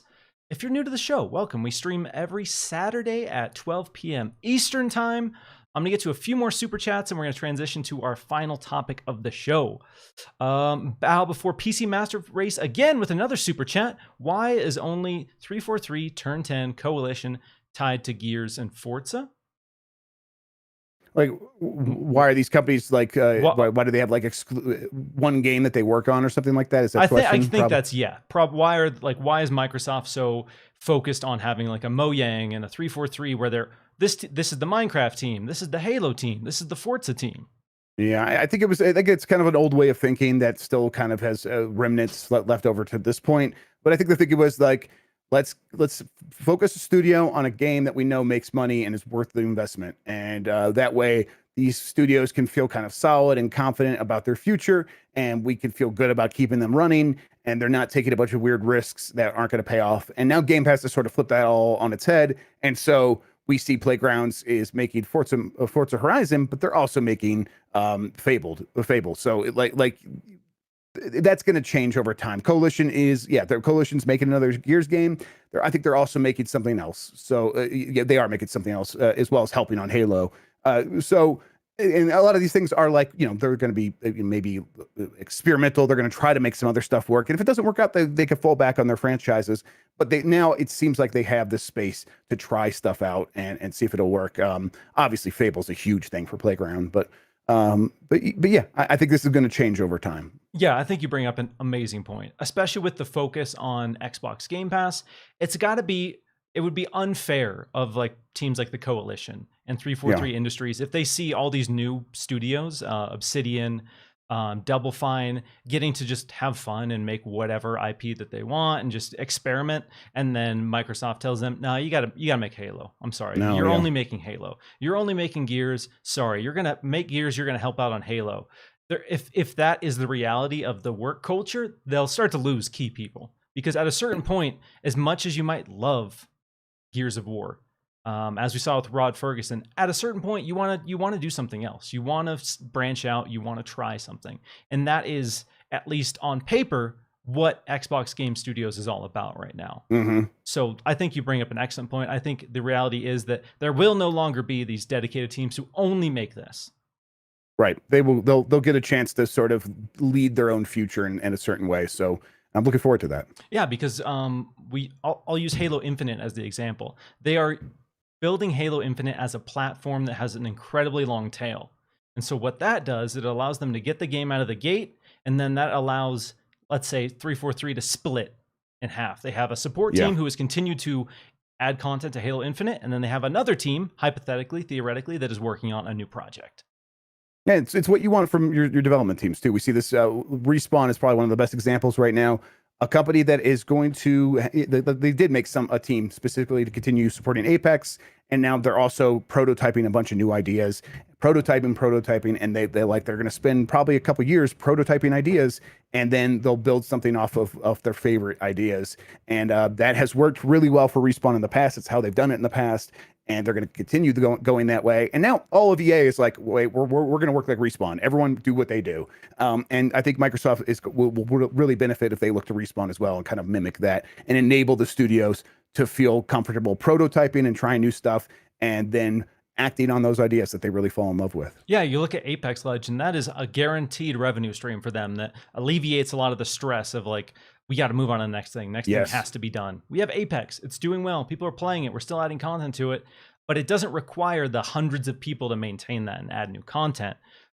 So yeah, I think for 343 in particular, I think that would really benefit them. Obviously, Halo Infinite is kind of this grand, ambitious thing, but I think it would be nice for that team, and at least refreshing for a lot of them, to prototype, experiment. Like, these are ideas we've been sitting on for years. We haven't had the flexibility to do it. Let's kick these around, see what happens. Agreed. Yep. Super chat from Poochie. Question may be a bit off topic, but I'm starting a gaming podcast with my brother, and I was wondering if you guys have any advice. Jeff, legendary podcast advice for Poochie. I would say it's tough. There's a lot of video game podcasts. It's hard to break in. I guess what I found is maybe like, and this is not something that I do, so maybe this is like, listen to what I say, not what I do. But focus on a very specific topic. Focus in on a topic that has a vocal and supportive community. I mean, you see like right now, a lot of Xbox podcasts are doing very well because they're focused on Xbox, and there's people that just want to come and hear about Xbox.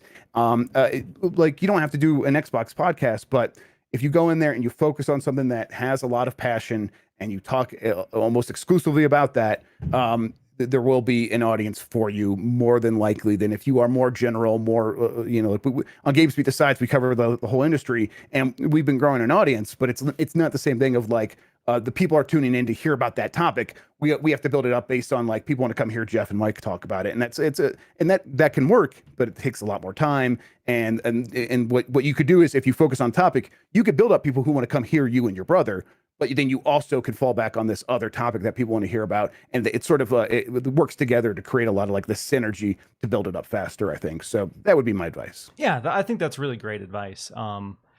Focus on things you're excited about. There's podcasts who, want to cover everything and anything, and I think the biggest thing is being able to have fun with it and being able to have fun with the people listening, especially if you're doing a live show. If you're not interested in what you're talking about, then it's probably not going to be that interesting to listen to overall. Yeah. So yeah, just focus on what you're most passionate about. If there's a game, if there's a platform, if there's a niche that you love, that's your thing. Just go all in on that, and you'll find a lot of passionate people who kind of share the same interest and want to hear your takes and your opinions on that stuff. But yeah, to your point, it's also really hard to get into. So there's no like guaranteed formula, like you do this and you will succeed. It's just have fun. It's gaming. Yeah. The biggest thing for me is talking about gaming should be fun.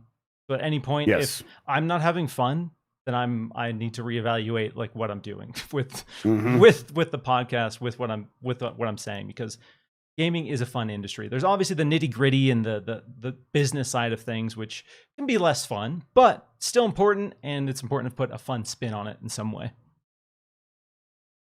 And that's it. That's my pro tip. Oh yeah. 24 episodes in, obviously just a master of the art form. All right, final topic of the show, ranking all the mainline Resident Evil games. I've been playing Resident Evil Village, as I said. Love it. I'm on playthrough 4. I'm probably going to play it through 3 or 4 more times. Phenomenal game when it comes to replayability. That being said, it's probably not what I would consider the best Resident Evil. It's got some serious flaws. It's got some issues. It's got some classic cliche Resident Evil cheese, which I'm kind of a sucker. I'm partial for. But yeah, I want to get your take on. We'll start easy. We'll start with what you think is the worst mainline Resident Evil game, and we'll have you start with what you think is the best mainline Resident Evil game. Yeah, I mean, I think this one, the worst is easy. It's Resident Evil 6 is definitely the worst mainline Resident Evil game. It's only fun in co-op, and then it's only fun as long as you're both you and the person you're playing with understands that it's really bad, and you're gonna like make fun of it the whole time. But in terms of the best, I think for me it's Resident Evil 4. I still really love Resident Evil 4. It has that right mix of it wasn't the scariest, but there, like early on, it was like there was some spooky stuff with the guy with the burlap sack on his head and the chainsaw, and that stuff's iconic. And that's the kind of like spook that I go for is like stuff that's like feels like it's out of nightmares and doesn't necessarily have to be scaring you in the moment, but something that's like oh yeah, if that guy was right there, I'd be horrified, and like sort of thinking about like witches and stuff like that. That's what I go for, and so they really nailed that. But then it's so varied, and like the game just keeps getting weirder and weirder, and some of the characters are really memorable, and the action is really good, and that it really layers on the right amount of cheese. I think it gets really weird and cheesy, and you're saving the president's daughter, right, and you're throwing her in trash cans while you go and fight zombies and whatever. It's really fantastic. I think that's probably my favorite. Yeah, that is Resident. It's so hard to beat Resident Evil 4. I remember playing Resident Evil 4 for the first time, and playing it through for the first time, I remember almost every single beat of that game. And that's something that rarely happens in any franchise or any genre. It's that you play a game and every moment of it sticks with you. And that is what made Resident Evil 4 such a huge deal for that franchise. And I still love Resident Evil 4. It's my top pick is tough. I'll start with my worst because I have a confident worst. It's actually not Resident Evil 6. Resident Evil 6 is bad. It's basically if Michael Bay made an anime is what Resident Evil 6 is. So it's dumb. It is one of the dumbest stories. The Jake campaign with Sherry is one of the most tedious, awful things that's ever been in a Resident Evil game. But the worst to me is Resident Evil 0. That game is a big, stinky turd on a train. I actually never played that one because I heard nothing but bad things about it. It's the only Resident Evil I can't beat. I haven't beat Resident Evil 0 to this day because I can't. It's so tedious. It's got this annoying like partner system. So you have to like walk with 2 people, park one here, climb through a vent, go around a door, unlock it for the other person, switch to that other person, go do something else. It's not only is it bad in terms of story, it's not fun at all. At least Resident Evil 6 is fun if you're playing in co-op because it's just a dumb action movie. But Resident Evil 0, confidently for me, is the worst. Big stinky turd. The best, God, it's probably Resident Evil 2 remake.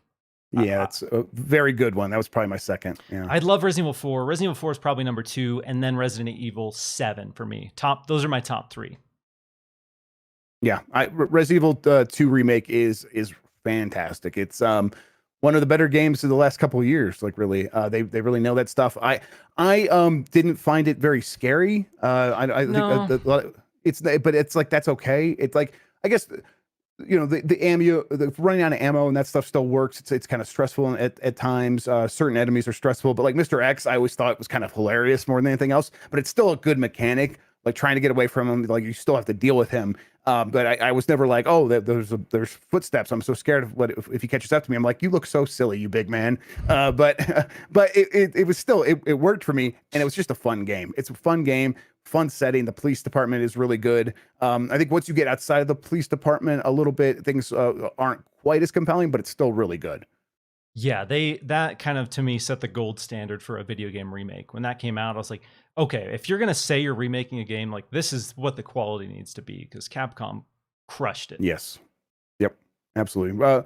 I haven't played Resident Evil 7. It was too spooky for me. But I guess where does Resident Evil 8 rank for you right now in terms of like after your top 3? Because I'm about to start that on PC. It's tough. So I'm in this weird position where, for me, Resident Evil 7 was the best thing that had happened to Resident Evil since Resident Evil 4. What that game did in terms of like reimagining the franchise, kind of refocusing on basics and making sure that this was a streamlined game that was fun, that had tension, had resource management. Resident Evil 7, when I first played that, dude, it was one of the scariest things I'd ever played. That game is horrifying, which is historically, Resident Evil has not been that scary. I remember playing Resident Evil 1 back in the day. As a kid, I was horrified. I could only play it in like 30-minute bursts. But retroactively, it's always been really campy. And it's always been like a B horror movie in video game form. Resident Evil 7, though, especially the first like 70 to 80% of that game, an absolute masterclass in horror video game pacing. All the beat. It's again like Resident Evil 4. That was the first time where I played that game, and every single moment stuck with me. Still sticks with me. I played through that game again probably like 3 times when it first came out, because I could not believe how good it was, and I couldn't believe how different it was from the Resident Evil formula while still maintaining the fundamentals that made it made it a Resident Evil game. Because you had people who said it wasn't a Resident Evil game, or it was too different. I didn't like the first person. I'm in the opposite camp. Like that completely redefined what a Resident Evil game could be. So I'm torn because Resident Evil 8, I love. I've played it through I will play it through definitely more times than 7. 7 was less fun, but 7 I think was a better horror game. Right. So it would probably go my top 3, and then Village would follow that, I think. Village is incredible. Village is a blast. Village makes me not want the Resident Evil 4 remake that's been rumored. After you play Resident Evil Village, I feel no need for the Resident Evil 4 remake at this point. Like, this is a spiritual successor to Resident Evil 4. It's also the greatest hits of all the Resident Evil games. It's got a splash of Resident Evil 5. It's got Resident Evil 7. It's got Resident Evil 1, Resident Evil 4. It's if you love Resident Evil, you will love this game. Yeah, I'm definitely looking forward to playing it. So that's good. But this is kind of like what the franchise does, right? Like it has these really high pillar, like standout games that are excellent, and then it doesn't immediately follow up with a game that is better than that. They sort of like they play around in that space for a while, and they change some things up, but they don't like really surpass their previous high. And then it takes a few years, and they rethink it, and then they come back with something really special again. Like it's important to them that Resident Evil is respected, but they are also going to sort of like run it into the ground a little bit over time, and that's just the way the franchise has gone. And it's been redeemed multiple times now, so I'm confident that even if they do a Resident Evil 9 that like is like even more diminishing returns on this formula, they'll figure out something else in the future to like bring it back. So I'm totally okay with them like making a game like 8 that people seem to like but don't like quite as much as 7, because it means first we're getting more Resident Evil, but then also it's like it's just part of the natural cycle of things. So it's good that we're back at this point. I understand my relationship with Resident Evil, and this is fine that they're doing this. I was worried that Resident Evil Village would be a big stinky turd. If I'm being honest with everyone, I saw the trailers. I appreciated that it was weird, but I was getting some RE6 vibes. I was like, oh no. Oh, they came out of the gate with 7, crushed it. They found a formula that works. And so now they're just going to throw that away with Village, because that's what they love to do. They find something that works, and then they're like, you know what? Let's throw that away and let's make Resident Evil 6. I think that's a good direction for the franchise. So what's next for you? What other ones are kind of middle of the road? You like them, you don't love them? So I got number 1 is Resident Evil 4. Number 2 is RE2 remake. I think number 3 is probably RE1 remake on the GameCube. I really like that. It was I played it back then, and really enjoyed it. I thought that they did a good job of making that game, feel modern. Even then, it's like that's still the version that they sell now today. They just kind of updated it a little bit. It's still a really good version of that game.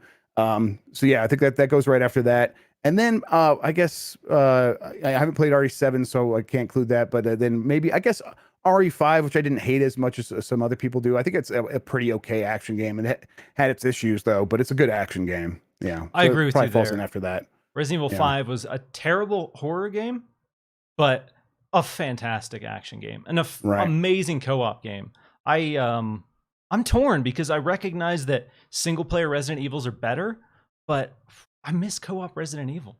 Resident Evil 5 and 6, as dumb as they were, it's good old fashioned fun, and that's kind of gone, right? At least in the interim for Resident Evil. Yeah, you just wonder if like Capcom could find other places for that sort of gameplay, but they focus on Resident Evil for a reason. Like it's the series that sells. So yeah, I don't blame them. But you'd be like, man, if you could just find a way to make that work without having to like sort of force it into Resident Evil, that could be cool. But they won't do that.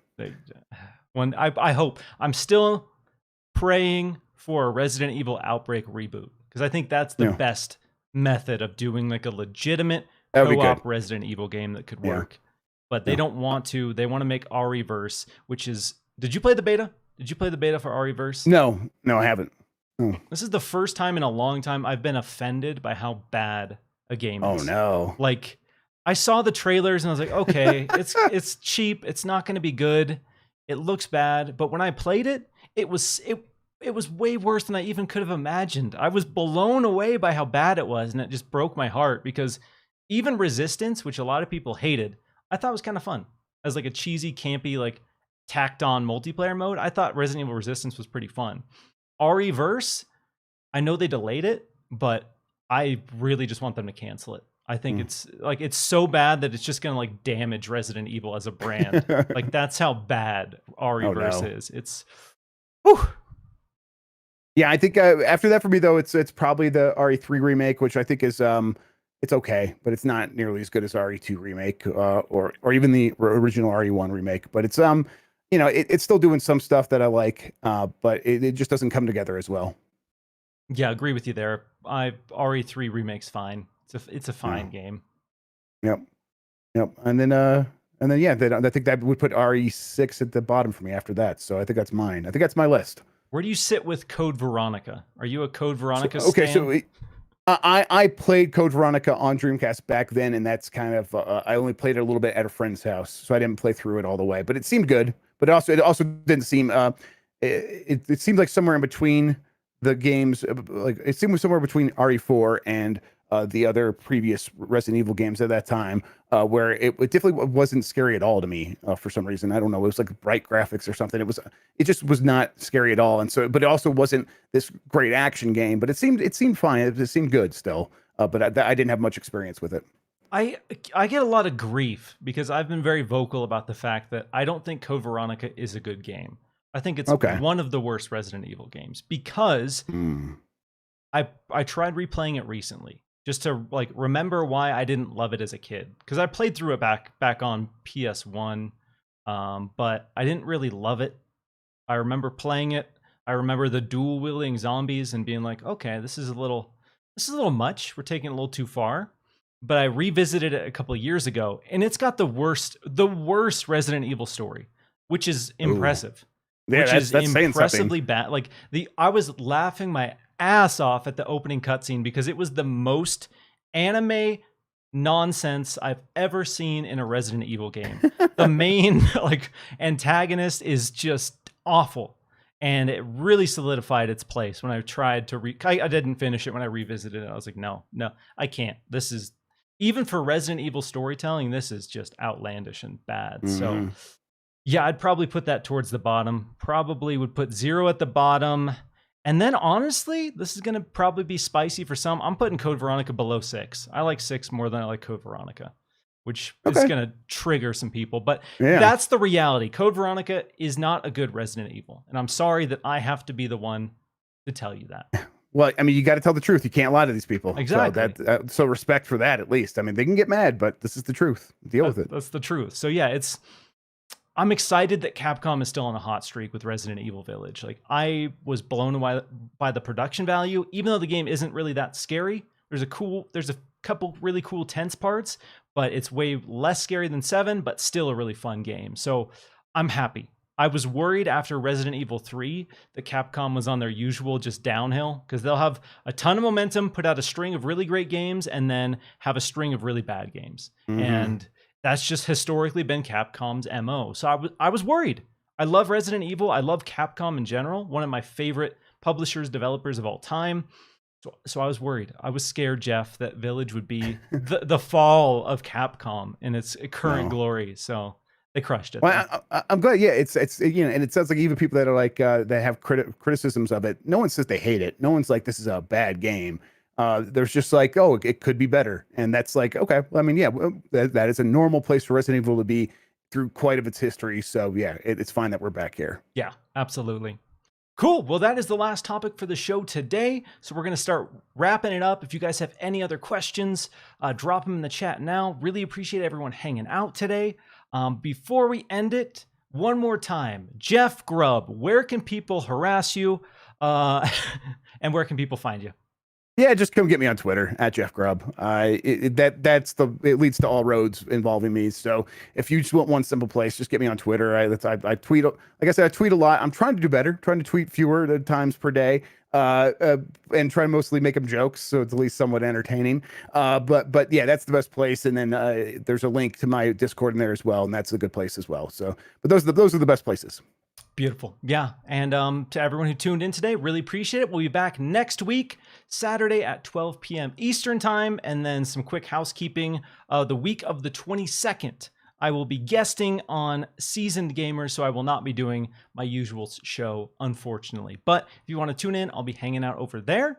And with that, we're going to wrap this up. So thanks for hanging, everyone, and I'll catch you next week.